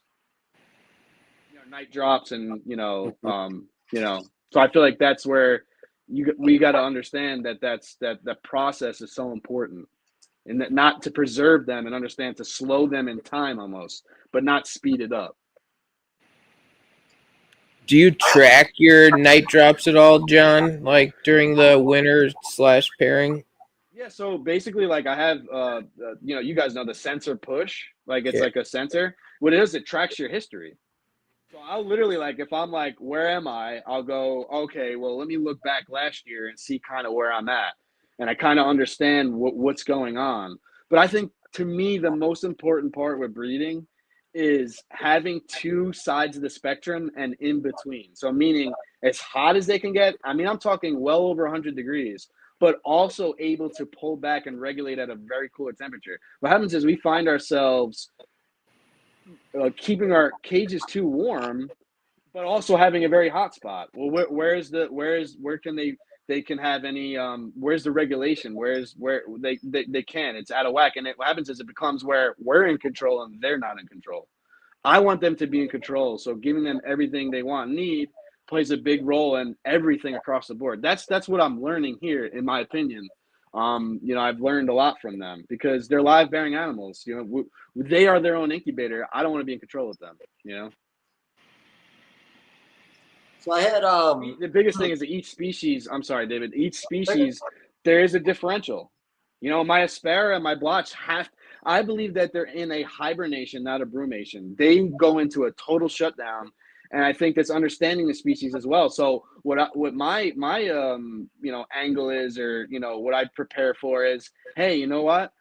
Being that they're cooler species animal, they're cooler climated animals. We need to slow things down, but I think even to a point in captivity, it doesn't even work either way, and that's why a lot of these breeders that have success, they wake their males up first. Why? Because males can produce sperm for up to a month. So strategy, if my Aspera and my Blotch blue tongues have a 4 to 5 day window, well, hey, like you know, the male can produce sperm for a month. Let's get him up at least so that when I wake her up, I'm right there. The male's right there to make a move and kind of fertilize her follicles, you know. So that's how I look at it. Yeah, I think running a lot of different species in one environment, you really got to pay attention to stuff like you're saying, because everything's going to be treated a little bit differently. You got to figure out where in the rack system, like you said, these animals are going to do the best. You know, the one thing, you know, so I mentioned before, I've bred in Buffalo, New York. I've bred in Cleveland, Ohio. I've bred in Charlotte, North Carolina. I've bred in northern Missouri and southern Missouri. Every time I move, I feel like I'm making changes, and not always for the better. And sometimes it takes one bad year. But, you know, in all honesty, when I first started breeding skinks in Buffalo, New York, my house in the wintertime, you know, I would cool them down to the 50s or 60s for my cool down. When I was bringing them up, the room would still be at like 68, but they had the hot spot at 88. And at the hottest point, it might be 72 ambient and 88 hotspot. And I had a lot of really successful years of really big babies. And then I'd have years I'd have slug outs, and I'd panic if my males were too warm. So I started moving them lower in the rack. But like you said, it made them wake up a little later. And if the female's ready before him, it becomes an issue. And then I had a year, I had a lot of stillborns. And I was maybe contributing that to maybe my hotspot wasn't hot enough compared to other people's hotspots. So then I jacked up my hotspot hotter the next year, but I didn't see a significant difference. And I actually think I might have had more slug outs that year. So moving around has been a real motherfucker because I haven't found that sweet spot. But I will say my best years were up north in Buffalo. And even the year in Cleveland, that year I was staying with Jeff from JMG, and the spot I had my skinks in his house was in his incubator room. So that room never was cooled down. He had an incubator in the room. It wasn't a full room. So at that point, I focused more on darkness with the animals. And I had one of the best years I had ever had going into that year with a lack of males. And like I said, I haven't quite dialed it in. And I blame it on tweaking too much. And I think I've been tweaking too much because I'm moving too much. I don't want to move anymore. I got to dial it into what my environment here is. So I think too, like, again, it goes back to there's a control and consistency. So back when you're in Buffalo, you're dropping them in 55. I think that played a big. In my opinion, I think that played a big role because you're able to give them their low, and as you're raising those temperatures and you're getting into that area, where they're able to breed. I think that's where your timing was kind of right, in my opinion. That as you're raising temperatures, because of how low you went, they're now starting to come out of their hibernation or brumation period. And then as those temperatures start to rise, they're slowly building follicles. And I think that's where the timing played a role, where I think maybe you had some good success as well. Because I say this all the time. I think it's easy for me than people that breed animals closer to the equator. Why? Because I know what's going on. In 55, I know that they're going to be sleeping. As I raise those temperatures, that's when I know that light switch is starting to change, where I could see and understand that seasonal change, where it's like, Marukis and some of those Indos, it's like you're playing like a game of Russian roulette, because you just don't know, when she's building, when anything's going on. And I feel like because of that 50, it's like a good understanding, 50, 55, it's a good understanding of where you are. And as you slowly start to increase temperatures, you kind of understand what's going on. Your males will start to pace a little bit more, but because you kept those females really cool, they have started to build something as you increase those temperatures. And I think once you start to meet them together and breed them, I think it kind of helped you out. That's my opinion. But then the darkness thing too, I mean, that could play a role as well. Those light cycles, Maybe. And we do both. Oh, go ahead. Oh, I was going to say, we kind of try to do both with the light cycle. The light above me, I got them bright now for this, but otherwise they're dark pretty much for 2 months. And we had them to 64, and we put the lights on super low for a half hour, and then just kind of slowly warmed them up. And like John said, we got the benefit of the nice cold, where the room's 68, but they're getting 92 to 95. Okay. So And then the advantage of being up north, but Manny, and I think Alex might know this too, when Ray Gerge had his best year ever, I want to say he had 300 or 400 babies that year. Oh my God, and I don't crazy. believe he cooled down. I think he just shut the lights off, and that room was in the low 70s, mid 70s? Yeah, so it's funny that you say that. I kind of wanted to chime in when you were talking about the incubator room. I think it's very species specific, but with northerns in particular, I don't think they really need to cool down at all. One of my best years back in the day was I produced over 100 animals. I didn't have that many breeders. And it was it's when we rented a house. We called it the Hood House because it was in the hood. And yeah, and we put the skinks in a room that it was basically a garage turned into a room, and then there was a sliding glass doors, and it's where the sun was just pelting it all day, right? All day, every day. We had some thick curtains covering it, but that room was no cooler than 84 degrees ambient, like it was extremely hot all winter and summer. It was just always so hot, and I still had the heat tape on them and stuff because they were in racks, and I produced a lot of babies that year. I don't think northerns, and with the easterns, I didn't have any luck back then with like that. But I don't think the northerns really need to cool down much. Was there any type of seasonal flux at all? Like I think there has to be some type. It was almost like a too hot. diapause. Yeah. It was so hot, dude. The night temps didn't get a little lower in there at all, because there has to be some type of diapause. I would assume it can't just. The night temps would definitely be like in the high 70s, but I'm telling you, man, like it sucked being in there. It was hot. It felt like a sauna. And did you stop feeding them too? Did you give them a little break on food at all, or you were still feeding them? To be honest, they only like brumated that back then for like 2 weeks, and then they were ready to breed. That was it. They would like around this. Because I could tell how active the males were. That's the one way I always could tell. That does help. Yeah. Just the males were just super active, scratching at the front, or like they did a pacing. They just want to find some females, man. Yeah. They didn't want to eat. They just wanted to find some females. So that's kind of how. Once the males started going, started getting active. I would do I would block off their racks so they would get less light, but they were not cooling down at all. And like I said, the males would start getting active, and then about probably a week after that, I would start pairing, and I had fantastic success in that garage room. Yeah, I produced a lot of babies and northerns in there. Nothing else, just northerns. Well, and there was an article that over time they will adapt with future generations, so it would make sense. Yeah, you'd be very surprised. They know seasonal changes, man. It's crazy. Yeah. Like I mimic outside. That's all I do, and I just go a month behind. Like so, like I start to wake mine up in February, but inside is kind of it's like it's an activation. Whereas once March hits, our outside temps start to change, and I just flow with it. Obviously there's there's a governor on both ends where I try not to get too cool when I want to wake them up and that spring activation. And then on the summertime, I try not to get too hot in there, but I just follow with the outside and it works really well. Yeah, that's what I've always done too. I've always kind of just listened to the animals. I'm not like, hey, Thanksgiving Day, I shut off their heat. Like, no. I've always been like, when I notice the animals start slowing down, they start eating less. Okay, I start reducing the temps and I start brumating them. As soon as especially the males start getting active, okay, it's time to start waking them up.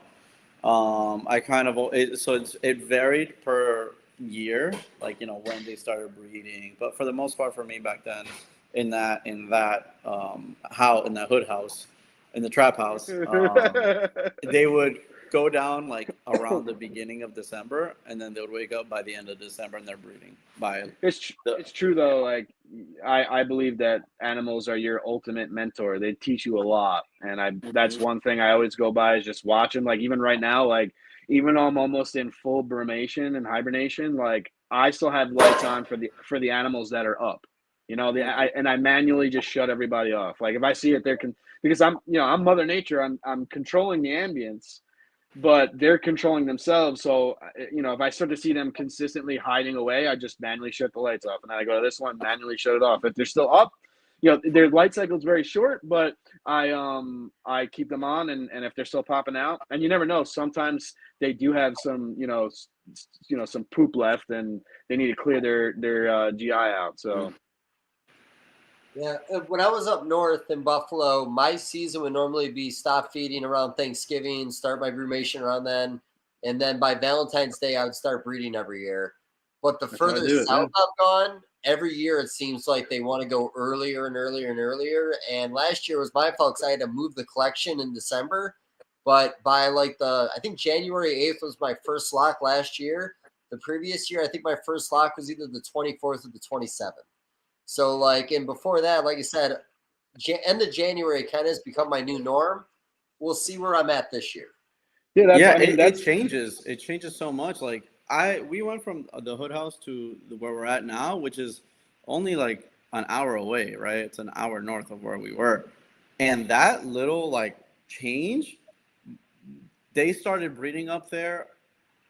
They started brumating in December, and then they didn't start breeding till February for me, and then even March on 1 year, and it's that's the latest that's ever happened to me up until that moment, because everything was usually bred by the end of January for me back in our trap house, and now that's outside again. I'm not out there staring at them, so I kind of see here and there when they start breeding, but normally, for example, in the trap house, I would start having babies in April. Then a little bit when we moved, a little bit May. This year, oh my God, I didn't have babies till June, and then I had babies up until August. That's never happened to me before, and it's in the same place. Just I put them outside. So those little these moving around, these little changes, it definitely changes when they cycle. Well, I think it's each individual too, because they being that they have their hide spots, that they might thermoregulate differently, and they're able to, get where they want to be and that's why you have everyone's an individual. So you have some that are, and it's wait, whoa, this late? I have that with my shinglebags. So I had one I had one start in like early July, and then almost till September I had a baby, and that one bred earlier. I'm like, but she was doing things different than the other female. You know, she was more retreating, more in the cooler area, not regulate. They all regulate differently too. And then also it plays a role with how's your summer, how's your temperatures outside. You know, you might get it to be where it's warmer earlier, like real hot earlier, or reversal. You know, but it's what I just go a month. I always go a month behind, because when you start in February, you start to warm them up. Where I'm at, you know, when March is when you start to see that weather change and be a little inconsistent. And I think that's where those hormonals start to change. And I think that's where there's a little bit of success too, is I kind of follow on the outside, but I start a month earlier, you know, on the inside. Mm-hmm. When your building's that cold, do you run your heat at all, John, or does it stay consistent at like that 55? So that's something. So I have those the wall units, you know, the mini splits or whatever, and I didn't realize it, but it only goes down to 61. So I'll shut that off, and actually right now I started it. I use the oil filled, and again I just go with the outside. So for instance, you know, right now I have it like the governor set at 55, and it's still kind of early in the winter, so it goes 55, and during the day it touches 60. But once January comes, things start to change. And I have the governor on that, you know, I'll probably drop it down to like maybe 55. But because it gets so cold on the outside, the oil filled heaters can't keep that temperature where I want it. And I'm okay with that. So what happens is it's so cold on the outside, I just let it drop, and it'll drop into, you know, 50s and low, like the blotch, they'll get into the low 40s. And I strategically made so in my cages, how they're stacked, all my blotch males are all on the bottom cages of each room. And then Manny's been there in one of my other rooms, my cool rooms, I call it. The blotched females are in pits that are at the ground level. So because of that concrete slab, it's literally just pulling, you know, like they get into like the mid 40s. And they're totally like, they're rigor mortis. Like back then when I first started, I used to grab them and I'm like, let me do a health check. And I'm like, I grab them and they're just like literally like just totally frozen. And I'm like, yep, I'm never doing that again. And then now the only time I don't give them health checks, what I do is it's just when they start to pop out of, you know, brumation or hibernation, that's usually where something's wrong, which is very rare. It has happened to me. And I just I'll bring them out and usually have like an area where it's warm. But yeah, like I'll just have the oil filled heater set at a governor like 50, and then when it gets crazy into the teens or lower than that, it automatically the oil filled heaters can't maintain and they start to drop. I'm like, that's cool with me, and it's only like a couple weeks out of the year, but you know, I want that. I want it to be inconsistent but consistent, and that's how I really kind of go with it, because you know, your winters get insanely cold, and then you get, you know, where it starts to come back to normal winter temperatures. That's where your consistency is. And then as we're starting to pull out of winter, you're starting to get the inconsistency, which is, you know, time to wake up. But then there's that consistency when spring comes. And I think that's how that's how I play it. I just play the little bit of a roller coaster ride, but there is a consistency there. If that makes sense. I don't know if I'm not making sense. No, it does. Yeah, because the reason I asked, I noticed once we turn our mini split on, where it's located behind us is when some start waking up. And yeah, once that 60 degrees comes, I notice like you hit, like, especially when I'm waking them up. Once 60, it's like insane. They're like their own thermostat. Once 60 hits, they all start popping out. I'm talking on every species I have. You know, the westerns, the blotch, the shinglebacks. You hit a 60-degree mark, they just start waking up. So, baby, Alex, go ahead. Let's end your show. Oh no, you're good, Dave. No. He didn't say. I didn't hear him. Unless he did say something. I don't know. I saw his eyes. He's got a question, mind you. Oh no, I was just looking down to see what I could go with next if you didn't have one. Well, I wanted to go to babies now. See, we just talked about all this breeding tips and everything else. So, Manny, when you talked about your improvement, how crucial do you think UV is with the females while gravid? Like, you said you bred indoors and had success. Break it down. I think it's a lot. I think it plays a big role. And it makes sense because these females are out there, they're basking. they're full sun, gravid as hell. They're basking, and so I think it does play a big role, and I think that is a major reason why I've had a significant reduction in stillborns and slugs, and not just that, kinked babies as well. I've probably only had like 3 or 4 that came out with a kink. Nothing really too major. Um, I really contribute most of that to because I didn't change their diet. The diet's the same. Um, the biggest difference I think is that UVB, probably primarily when they're gravid. And you, man, it's like even the litter sizes I've noticed been bigger. But before I never really would produce too many litters that were over 14. This year I had 3 different females give me 17 babies. And normally if it's that many babies, a lot of them are small and messed up, and they were great. I didn't have I probably lost only a couple baby blue tongues this year. And I really think that most of it is due to the UVB. Alex, you have UV on all your stuff, right? Yeah, but it's only like a 1 on the solimeter, so it's not super strong. What's your stillborns like every year, percentage-wise? You get in a lot or none? So last year was the first year we had more stillborns. Normally we only get like 1 or 2 random ones.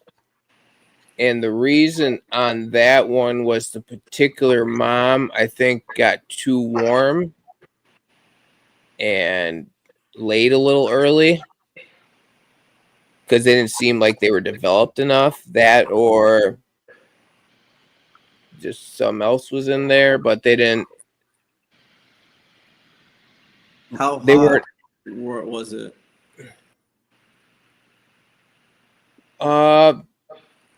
Maybe 115 to 120 basking, but hotter ambient more.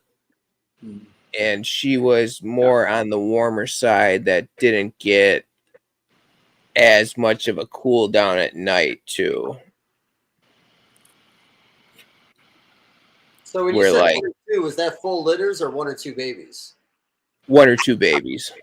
Okay, that's not that bad. Yeah, I just figured that was more random than anything. What about one thing I've heard people mention on some stillborns is like if you start pulling the babies too soon. Have you guys ever had issues like that? What do you mean pulling? Where like mom will hold the babies longer than have issues? I have the opposite. If they hold on longer, like it's usually the babies are more big and robust, and that's where the problem I have with shinglebacks that I got to try to understand the fine tune, because that's what made me have to have one of my Aspera have a C-section, because the baby was just so large and it got stuck in the basically it was in the stomach like this when it's supposed to go out vertical. It almost did like a U-turn, and the baby was so large. So I think sometimes the longer they're more, in my opinion, but some different species. But I think that I wonder if my ambient, I'm keeping it. I have it cool, but I wonder if it needs to be warmer. But it's hard when you have cages and the open pits trying to figure out how to maintain it. But I had where they're more robust. And it drags out a little bit longer than it should. Yeah, when I used to breed them in racks and I kept them originally like 95-degree hotspot, they would hold on to it longer. Like I would average more like 120, 130 days. And then I remember for the last few years that I bred them in racks, I kept them at 105 instead. And then while they were pregnant. And it went from that to like 105 to like 115 days. So that definitely like influences how long they keep them. Yeah, I had a buddy here in the States that woke his shingle back up. He wakes it up a month and a half to 2 months after me. So I wake mine up before him almost. I think it's a month and change, almost 2 months.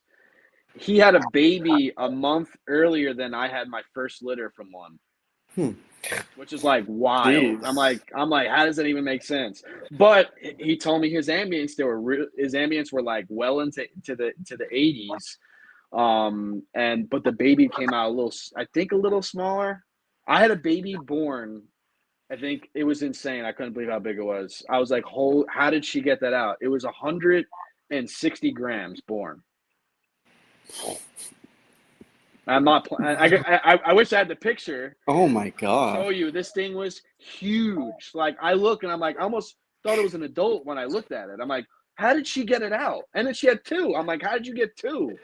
You know? And I think even another female had one that was 145. This is crazy. 145. Another baby born, a Western shingleback. Another baby born near 100 grams, and then a giant ovum. I don't know how you get that out. I just don't know how. So, but I actually have a live birth. That one female. I have a live birthing video this year for my Instagram. It was insane. Everybody that sees that video, they're like, I can't believe how she, birthed that out.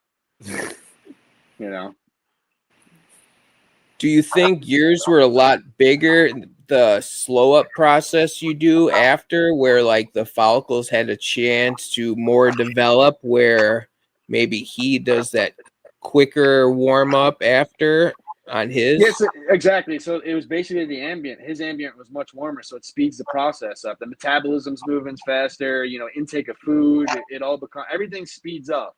But whereas I kept it a little cooler and it kind of preserves them, it slows the heart rate, it just totally changes them a little bit. I think it has its benefit. Babies are going to be absolutely robust, and all of them came out robust and beautiful. But then the downside is if they hold too long, there could be a problem because these babies that come out are insanely large, and it's honestly, anybody who breeds shinglebacks, it is stressful. It's I say this all the time. Like, people are like, "Oh my God, you're producing." I'm like, I don't even care. I'm more worried about the mom that's struggling right now, trying to get. You could see them; they look like they're just not. I mean, you guys know, even with intermediate too. They have large litters. It's just like when they're holding them too long, I get nervous. And luckily, I had a funny story. Like, and this is why, like, it's so important to observe and understand your animals. So I had two situations. One, I knew this girl. Her name was Cutie Pie Aspera. I knew she still had a baby inside, and I knew something was wrong. So I saw she spit out a baby. Luckily, that one lived. I have it. Beautiful animal. And she was trying to push another one out. And then I saw the water break. So, like, because they're in that soft shell egg in that placenta, it's basically she broke, or in that sac, she broke the sac. I knew right away that the baby broke that sac inside, and it was now trying to get out, and I knew it died inside. So she looked very just totally like she just looked not herself. And I'm like, I know something's wrong. I think that baby's dead inside. So I palpated her. That's something it helps a lot, is understanding how to palpate your animals, even with follicular growth and understanding timing. And even in this situation, I felt another baby. I called the vet up, and she was about to leave, and she was like, "Are you sure there's a baby?" I'm like, 100%. So the baby was dead inside, and she would have died the next day, that Aspera. But the other case, I had a female Western shingleback have a baby. I palpated her, knew she had another baby inside, right? 1 day goes by, 2 days go by, and now I'm starting to I think I'm gonna have to take her in. But the thing is, she was acting so much different. She was chasing me. She was very reactive. She was very motherly instinct. Not, she was very I'm like, I'm just gonna hold out. And I'm so happy I did, because no joke, 5 days later, she had a beautiful baby born, and so like a perfect baby. So I'm like, it's all a learning experience. But the thing is, it's just that's the hard part, is playing this guessing game of when do you bring in a Ragusa to possibly have to have a C-section, because they're holding a baby still. But I think that's where understanding and observing your animals plays a big role. I did bows for years, so live birth, and I used to think I loved live birth, and eggs scared the fuck out of me. But man, eggs are so much easier in every species. It is true. Yeah, the odds are And, slim. with you talking about the baby breaking out the embryonic sac, I had a female boa one time that she pushed out a baby that a slug got stuck a little bit. Then she finally got that out, and every baby past that had broken out of the embryonic sac inside her and all came out dead. Got something, Manny? It sucks. And then there's this this understanding, and this is what I want to do better. And I think Manny can tell you, like, I think where the outdoors helps, because there's dew points when morning time comes. There's this moisture and dew point, and then also females like to kind of burrow and stay in an area where they're about to have birthing. And I do believe that hydration plays such a key factor. I believe that it's not just orally drinking. I believe it's an exterior thing, that their tissue needs to hold a good amount of moisture, because I think it helps with birthing. And I think that when you keep them too dry, I think it plays a big role on recipe for disaster, especially an animal that comes out so large. And then the other thing is to not have them too overweight. I think that's a big one with shinglebacks. If you have them, and the thing is, that's where I've learned this from my mentor, Dave Sutton. When we're keeping them in these, not small cages, but basically a cage, all they're doing is they're eating and then retreating and sitting back and not doing anything. They come out, they bask, they eat, everything's right there. And what happens is they're getting fatter, their fat reserves are being built, there's fatty sacs inside, and then there's also the babies are getting too large because there's no metabolism moving. And I think what happens is you're just a sitting duck, become an obese sitting duck, and I think that's where problems arise with birthing. So I think that's where I believe, especially shinglebacks, having large enclosures probably plays a big role with birthing. And I think that going forward, when I build this new facility, I want to have these side attachment pits that are totally enclosed, but they're just full of like cocoa fiber and stuff that are nice and moist, so that they can be able to burrow inside there and get the option to kind of build that moisture in their tissue. I personally think that it will help. I'm sure Manny can help us with that in understanding. No.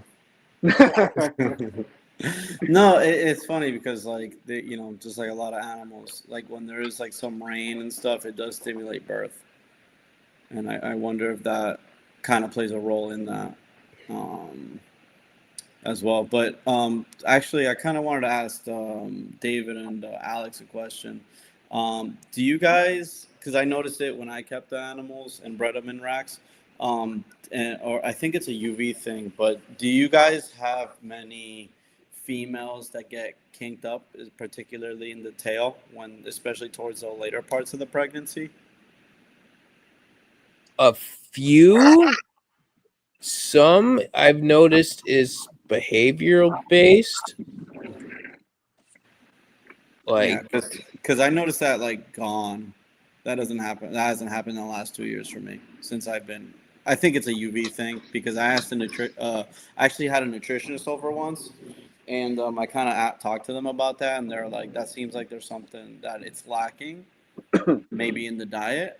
But like I said, I haven't changed the diet up at all. I feed essentially the same thing that I have been for the past few years, and so that's gone. On a diet versus UV standpoint, there's been studies that they can't technically tell the difference on a metabolic standpoint. Like, if the diet's right, it shouldn't cause that indoors. Now, if you have too much calcium, though, you can go the opposite end, and then you're getting hypercalcemia, where they're not absorbing the calcium, and then the bones are weakening because they always have it. Mm-hmm.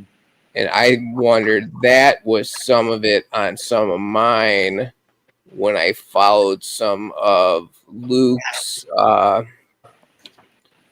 calcium dusting regimen. That since then I've reduced it, and gotten better, but there's still some, I think, that the behavior, like especially some males, that they try so hard and they'll put themselves in certain positions that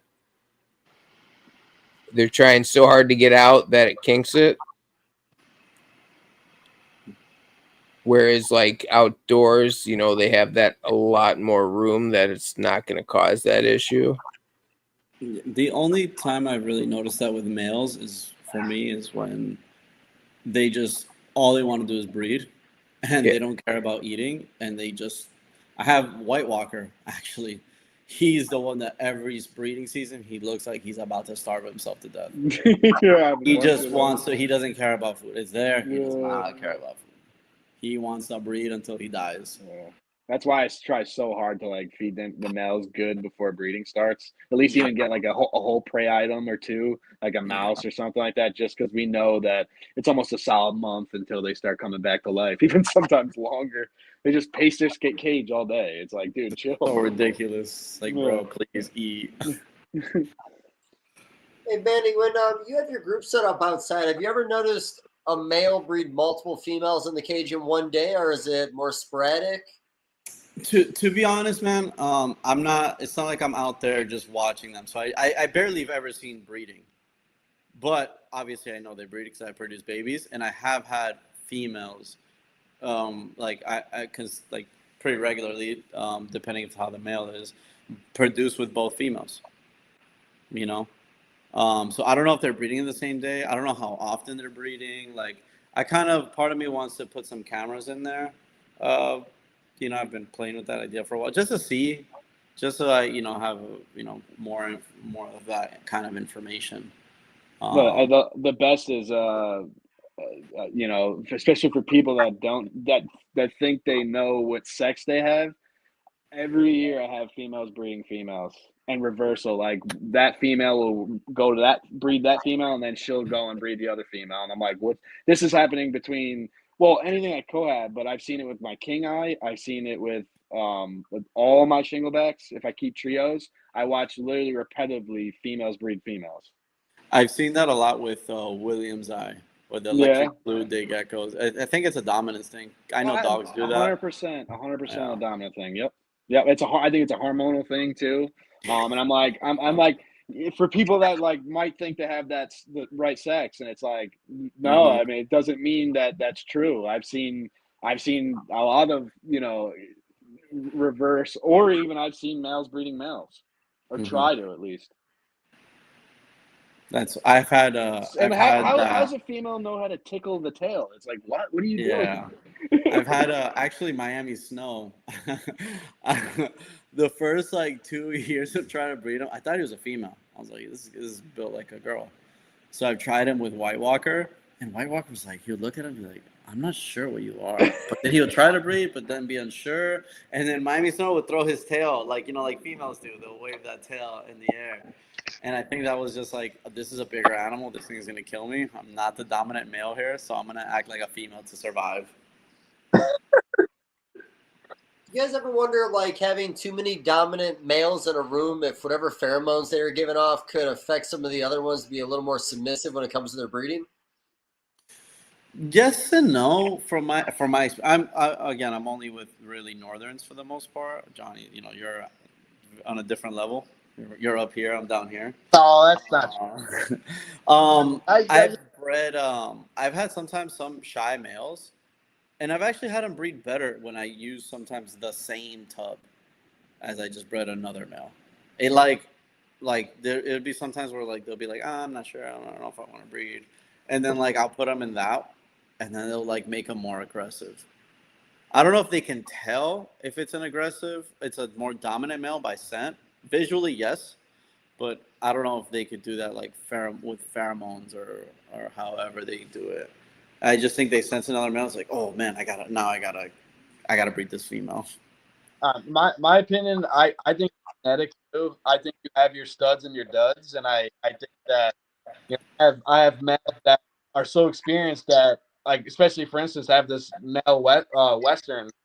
I use him as like the go-to for telling me when a female's in her window, because I have a lot of these juvenile males that just literally all they do is just breed. It don't matter. They just try to breed a female. Whereas this male, he does this thing where he female and this female occipitalis, the Westerns, they throw a bluff.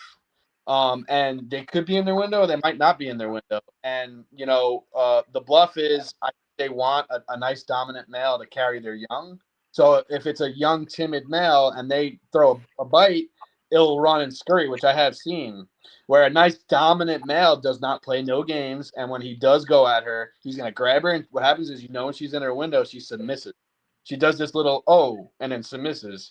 So I have a male that is my experienced male that tells me everything. And what he does is if she's in her window, he'll walk up to her, tongue flick, and just go. Whereas if she's not ready, he does this little tongue flick, walks closer, and then all of a sudden just turns back and goes right in his hide, and he's done for the day. It's like he knows. He's like, I don't want to. I'm not getting no nips. I'm gonna wait.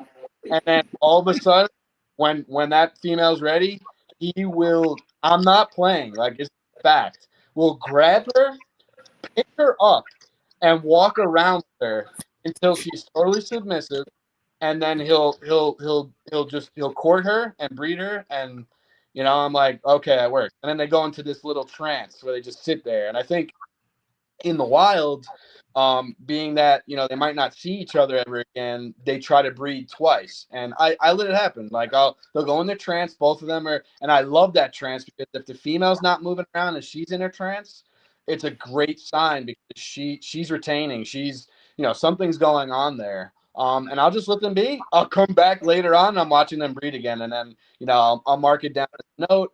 And I've learned this from Dave Sutton, and I know you guys would like this if people watching, and it's not from me, it's from Dave.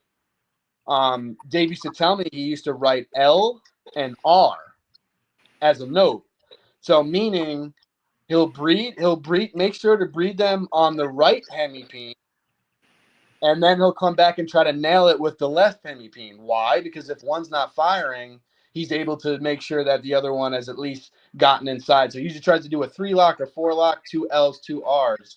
And it's a little technique that he taught me, and I kind of followed with it. I think it could play. You don't know if it could play a big role, but I'm in the roulette game. Whereas if I could put as many numbers on the table to win, it's a good part of the the program. So, but it's interesting. Yeah, I'll pay more attention this year, and I'm sure Alex will too. But I find with a lot of my males, they have a favorite peen, and they don't use the other dominant. I got a random question on how you guys gauge success. Like earlier you mentioned, like Ray's best year, he had like 300. But I know some breeders, they breed, we'll say 100 for 300, so they only have like average 3 babies a litter.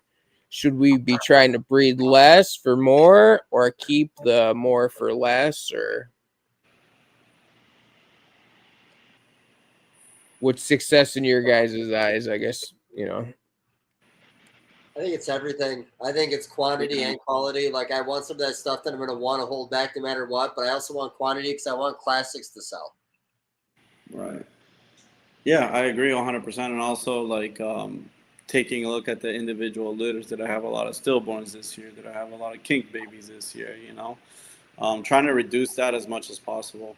Obviously, we can't choose like how many babies these guys have, with the smaller litters, the bigger litters. But I think the healthier we keep them, the higher the averages can get of what you can produce per female.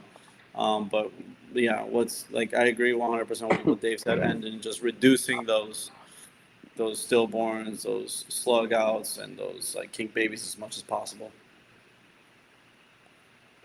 Have you guys? Well, I was just say I was contemplating, like last year we did, I think, like 15, and we had 33% success rate. So I was contemplating, we'll just throw random 12 out, see if we can get 80% success rate, for example. I think I've always averaged around like 50-ish%. 50 now, I think, is about my average. You got to check with Cheryl. I want to say Cheryl had a pretty good year this past year when it came to what her averages were. And like I said, when I lived in Buffalo and the collection was smaller, like what you're saying, focusing on a few animals, I thought in the early days I was like an 80% success rate. And that was across the board. And I had a male back then that was giving me upwards of 7 litters a year, and I think his best year was 8 healthy litters. I've never had anything close to that since. Just that one male has ever been able to do that.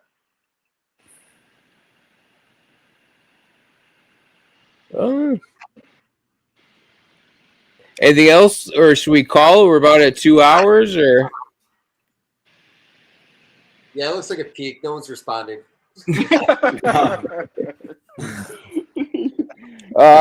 So I got one more random one. So I don't, everyone's not the biggest fan of AI, but in reality, it's changing the world we live in.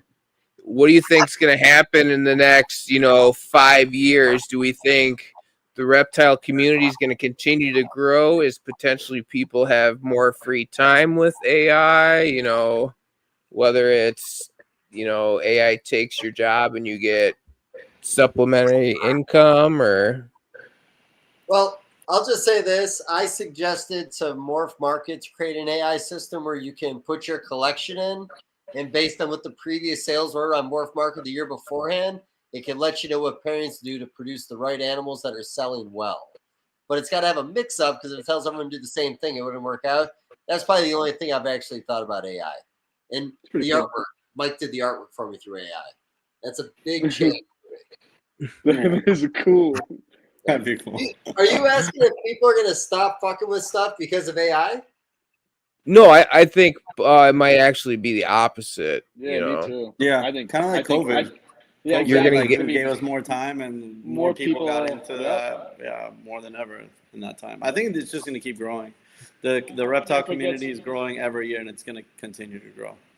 Yeah, people will get bored. They'll want pets or want stuff to do. People will want side hobbies, start their own breeding, whatever, or enclosure company, or I do think there's going to be a transition period, but that's with anything. I still think there's always a steady amount of people coming in, but I do think there's even a steady amount going out. I don't think things are that bad. I think everyone's going to sell out of their skinks this year. I think, things are going good. I honestly think it's the communities that are overproducing species that they've probably made too many for years that are probably having it the worst out of everybody. I think everything's fine, to be honest with you. I'm going to sell out of skinks before I make another skink again this year. And I'll do the same thing next year. And any other species I'm working with that I'm sitting on stock still, like a ball python, no offense to me, that kind of stuff, I am bringing my numbers down. Yeah. I feel like you got to be, like the saying goes, you got to be in it to win it. And what happens is a lot of these people are leaving now, but the people that stick around when the demand comes back, those are the ones that are going to be doing good. And we know that it has its ebbs and flows. And if you stick around, you're going to be rewarded. And a lot of these other guys that weren't in it for the right reason are out now. So. Yeah, I agree. I think right now, if you have the ability to, it's a good time to invest into it, because everything is low and you can get some 100%. really nice things for really good prices. That's what I say. I say this all the time. It's like people, I know it's a hype thing. People buy at the worst time when it's the height of the market. But what happens is you're building a collection and then you go to sell something, it has now dropped. Whereas if you're collecting now at good prices, you can now build the collection when it starts to go up. You now have the demand and the supply, and but some always usually the opposite, so. Peak market, man. I think Ray Gerge was selling triple het Northerns for $1,200 to $1,800, and they were flying off the table. Yeah, I remember that. Oh. We'll have it back. It'll be back. I think so too. I also think there was a correction in the market. I don't think necessarily it was like a dip, like in a negative. I think those are more of a correction. Well, I've mentioned it before, and I'm sure John's heard me say this, but think about the factors in that moment. Bill Brandt buying them by the hundreds, Brian Barczyk buying them by the hundreds, me going out and buying, you going out. I mean, those are the days where you would wake up in the morning and open up Fauna, because just in case something was posted, you had 5 minutes to buy that motherfucker when it was on there. There was a demand because of a few guys honestly overbuying in that market. And when those guys started selling in that market, that changed the entire dynamic, because they weren't buying in anymore. And, you, Austin, Jane, I mean, everybody was buying all at the same time. I don't know how it happened that way, and I'm not mad it did, but you know, shit got crazy for about 4 years, I want to say. Well, I think too, you got breeders are the biggest help to us as well, is that they're buying that investment piece for the future. But we're in this situation right now. We're just trying to sell to survive. We're not really trying to advance as much like we were when it's kind of the height of the market. We're like, oh, we have the money right now. Well, let's buy, you know, an advancement piece that can help, you know, the collection. Whereas now I notice a lot of people are just trying to survive and sell, you know, just to kind of keep themselves going, you know, and everyone's kind of in that FOMO, or, you know. I'm in that boat. I mean, I've been staring at what Heather's been working on for 2 years. You know, fortunately, I got a couple of those genes in my collection right now in Manny's control for the better part of it. You know, I'm happy. I think it'll break. I think we'll be really good. Yeah, no, it's I would like, you know, even Manny, your T positive Maruki thing, like you were talking about how much northern influence you have in the original hets you just made, or the first generation hets. You know, that just tells me if that is a T positive within maybe 2 more generations of breeding them back to northerns, you'll be able to pull that color out and have a heavy northern influence animal, start mixing your colors in, which I know you're going to do. Like, you know, that's going to have years and years of work there. And I kind of like the fact that it's going to look a little more northern, because I like my northern stuff. Yeah. Yeah, man, it's gonna. I'm gonna work it into a lot of things, you know, the northerns, and I'm also gonna try to work it into pure Marukis as well, but the only like the really high color stuff, because I don't keep too many Marukis, but I do have like the high orange, high red stuff, so it's gonna be fun. And then I want to mix mutations with the you know, with those with that Maruki, the albino as well. And one thing I really like about the Marukis, and that one is it's really big. It's a big animal, you know, which I kind of do like. So I'd like to mix that with some of the northern mutations, maybe even make them bigger, you know. Manny loves them. Manny loves them big. Gotta have some fun. That's what it's about, man. I'm so excited, man. This is it. This is what it's about. I get to start it tomorrow. Oh, so excited. Yeah, you guys are breeding now, man. I'm like, I see Alex, he's putting pairs together. I'm like, dude, I didn't even. I think everyone else is schooling. Yeah, they're not gonna breed right now. I just pair them up in those groups at this time of the year because it's cool. So it slows their metabolism and they're less likely to fight, especially with northerns, man. They could be nasty with each other. Yeah. So it's like that's how even the geckos. That's most of the pairings and stuff that live together is in this time of the year, the cool time. Yeah. So they're not gonna breed. I'm not gonna. Dude, last year, like I said, I didn't have babies till June. I was like freaking. I was like, I'm not gonna make any babies this year. But I swear they look gravid. Like I promise. I promise. Yeah, they won't. If they're making babies in June, they're probably not breeding till like March. The outdoor temperatures, the outdoors is definitely different. It's a whole different ball game, yeah. Yeah, and you get like random cool drops. You're like, we're in February, March in Florida. You're like, why is it 40 degrees outside right now? But that's good. I think that's what makes robust babies. I think you know, not speeding the process. You know, that's why you get a lot of these kinks and issues. You know, even with my geckos. You know, with the leeches, I used to start breeding them. You know, you know, I was young and inexperienced. You say, 83 degrees will get them to hatch faster, and you know, I know there'll be males, but I was getting a high percentage of kinks and issues. And then all of a sudden I said to myself, you know what? We're still going to get males at 80 degrees, and the babies will be more robust, and you know, I think it's a better thing than, you know, trying to rush it and keep them too warm. So. And, you know, same thing you guys said, you know, I've experienced every market with every species for a long time. I've had a lot of friends around me that have dealt with different species. You know, hold back your best right now, because in 2 or 3 years when the market comes back strong, you want to be making the best animals. Yep, I agree. Yep, absolutely. Yep, 100%. You don't want to put yourself behind. You got to understand. Yeah, things. It's like this. It goes up and down, like you were saying. And I noticed it myself, Dave. Is the resurgence in colubrids. For a while there, everybody was getting out, you know, because there's too many people producing them, and they weren't going for anything. And now, I've been seeing those things move and sell for the last like 2 years. You know, I think, you know, you've been around the blue tongues for a long time. For how long were they considered like trash animals? No, like they were hard to sell, hard to get rid of, and then they explode, and they kind of, it's just things go like this. You know, they've been very random in the hobby. And I guess one comparison I make is there was a gentleman at the Hamburg show. I can't remember what his name was, but this had to be like around like 2002 to 2005, maybe still around 8. I remember those animals being out for, I want to say, $125, and nobody would buy them. I think even when I first started making them, I found like old posts at like $175 maybe. I was getting like 2 likes on the post. They weren't really moving. Like, it really was literally when Joe Ball made the lava in Australia that got 100%. so viral, man, that all of a sudden everybody wanted these. He must have hated the Americans, because everyone was messaging him probably like, "Yo, I can't get them to you. Stop messaging me." Yeah, especially after Brian Barczyk went down there and started filming 100%. down there. Ooh, he must have got so many messages. I know, like, literally, so like Brian goes to Australia, and that was one of the trips I was hoping to go on, but I think it was like $5,500 to take that trip, probably worth every penny. But when he got back, he like hit me up and he started talking to me about blue tongues, and I was like, I have blue tongues, and he's like, dude, these are gonna be the next big thing. These things are fucking amazing. Like, he was just going crazy about them. And I mentioned he bought a lot of my babies like his first 2 years of heavy buy-in because there wasn't a lot of stuff to buy out there. I sound crazy, but I know you guys will attest. I still think they are the next big thing. I really do. I think we're still so much in premature stages. I really believe that. I believe that there's going to be something there. I in my opinion.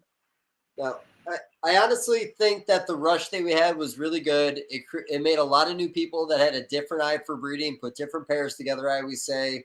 I mean, I was buying stuff from everybody because everybody was just doing things that I hadn't seen yet. Even small little tweaks, I was all about it. So, I think it expanded the palette for us. And now that we have the mutations, the next decade in skinks is going to be essentially where Australia is now. Like, we're 10, 15 years behind where they started.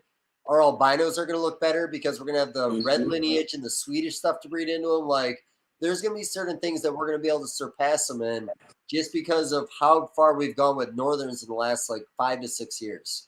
Yeah, and don't sit on the normals, because what happens is people want to get that mutation, but they can't afford 2, so they're going to want to get some normals and create hets. And that's where I think the demand will come into these lower end animals, because people are gonna say, hey, I can spend $5,000, $10,000 on this, and then either get a couple pretty looking normals, and I think that'll bring the value up as well. And I noticed that with the crested geckos, when they came out with these lily whites and they came out with some of these exanthics, you pay for the exanthic and you buy some lower end middle grade stuff that isn't as much as what the morph would cost. And I think that's what's gonna make the tide rise, with everything. That's my opinion. And I'm sure you guys feel the same way. I agree. Yep. Pete. Anything else you guys want to finish them up on, wrap us up with, or call it at that? Well, I got one last question. Kit Kat. It's kind of really early stages. How do you think that's going to look when you start putting other things in there? You think it'll maintain that like stripe or fade in the pattern or whatever we want to call that, or you think it's going to get dominated? Dude, I'm not sure.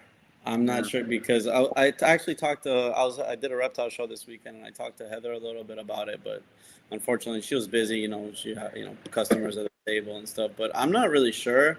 That's not something, and that's the reason why I haven't jumped on that project. I try to jump on basically everything else because I understand it better, but I really don't know. I think it could look really cool. I think it can make some really, really cool contrast animals. I just don't know how it works. And I don't even know if she's fully aware yet how that mutation works. And I mean, I could see potential in it, but I just, like I said, I don't really understand it. Fair. How it's passed on, you don't understand, like genetically. Exactly, how it's inherited, yep. Because they bred, did they do Polly when I talked to her last, but she wasn't 100%. All right. And I don't want to start rumors because Heather's going to hit me up as soon as this is over, but didn't they breed visual to visual this past year? And there were some that didn't have as much of an extreme look as the other one. I feel like we talked about that this summer. Yeah, that's what it is. Okay. Yeah, I'm not sure. I don't remember the animals. So I really like the way they look. That is something that I would probably tackle once, like you said, there's a better understanding. Because that's something when I look at it, I think I could build on that. Yeah, I almost picked some up this weekend. Actually, I thought about it. I thought about it. I was this close. Well, even if it's not genetic, if it's reproducible, I still think we'll add a different aspect that people will enjoy. Yeah, 100%. Even if it's just something that's line bred, I don't. As long as it I think it looks cool, and I can make cool stuff with it. I'll work with it. There's like I kind of mentioned earlier. I have some like pattern mutations that I'm pretty sure it is genetic, but it's not like a recessive. I think it's just line bred or selectively bred. But it's something I'm gonna be working with and adding to my others, to my other stuff. So I think the future's bright. I really feel there's a lot Yeah. going on, and then things randomly just pop up sometimes. You're like, oh, Yeah. okay, cool, I guess I'm going this direction now. I think it's the and especially even in the hobby, it's like I think it's just the long term. I think this is what what the future brings and generations and different other mutations, and I think it's going to be interesting. I can't wait. Yeah, it's gonna be fun. And there's things that I even notice in my own collection sometimes, like after having it for years, I didn't notice. Like White Walker, he was born, his eyes are blue, but I just looked at old photos that was showing my Yoshi, and I was like, this guy's eyes are normal, when he was young, and for like a couple years, like 2 years, maybe 3 years, and then like we run outside, we're like, wait, and I go in his pit, and I look, and I was like, oh wow, they are blue. So like, there's like little weird things that just, and you never know. I just found that out last week, 2 weeks ago, that his eyes changed colors. Watch, he's like a triple head or something like that. Dude, I've never been able to reproduce that, like whatever the heck he is. But I've also I don't think I've paired them smartly. Like I just always paired them with whites, and then for a while there I tried some red stuff, but he didn't produce with that. Is he and then breeding outdoors? Though? I'm sorry. He's breeding though, or yeah, he's bred. I have plenty of his babies. Just no luck. Oh, you have plenty of babies. Okay. Yeah, I have plenty of from different years. This is gonna be the first time I'm gonna throw him back to some of his daughters. I've never done that, so. It's going to be the first time this year, so hopefully. I have 2 daughters of his that are waiting. I'm like, let's see if there's something to this. I've produced a lot of funky animals through him. There's some that are that I kept this year that's like solid gold with absolutely no black, even like gray patterning where it's supposed to be like black bands. Nothing. Kind of like that one male I got from you, Alex. Yeah, different, and that's one of the females I'm actually, when she's growing a little slow, but when she's big enough, I want to throw her to your boy. And he throws out, and you can see his litter, and it's all different. It's so different. It's so variable. It's the most variable of any male that I've seen. That's interesting. Well, and some of them, that have sunrise, red, orange all mixed in do that, I've noticed. Yeah, and he's the result of a red to sunrise. Okay. Yeah, so I actually produced one baby that kind of looked like him when he was a baby, like caramelly, but I was like, whatever, I'm going to keep it back, raise it up, see how it looks, but I've never been able to reproduce him, but like I said, hopefully next year we'll have some cool stuff. This is what it's about, Yeah. Each year, progress. Yeah, exactly. I'm so excited. And we didn't even talk about the hypocalicos. I produced finally some outcross babies from those. So, and they look cool. They look cool. Dog. I have so much. Oh man, I'm so excited. Check out the YouTube video. Yeah. This is it. This is what people are watching. This is what we need. It's the excitement. Yeah, it's important. Yeah, man. I've been like giddy, and I try to take inspiration from other species because I work with a lot of different species. I could see. So I try to take inspiration from that too. I look at the pitch black almost like an IMG and red tail boas, and I kind of looked at it like that for a few years and see what people have done with IMG boas and how cool the albino IMGs look. And I think that's one of the cool things about these pitch black albinos and why they're so variable and so pretty, So I just try to take inspiration from a bunch of different species that I work with and put them into the blue tongues. Smart. So I went to go do this years ago, and the reason I didn't follow through with it was, I got that male from Cohen back in the day from the white litter. And the first year I bred them to 4 of the most different looking females I had, like the darkest one, a light one, a red one, an orange one. I wanted to do that because that male was just so different color palette wise. I thought it'd be cool to maybe hold X amount back, show people color development, show when you start mixing things up, some of the stuff you get. You know, I think making people more understanding of the process and the way we're trying to develop these things will also help. I think outside looking in on any species, if you don't know it, you don't know how to design it. Like I've been getting into more Hondurans. I'm like, it can't be over yet. There's got to be ways to make these better. Have you done this? Have you done that?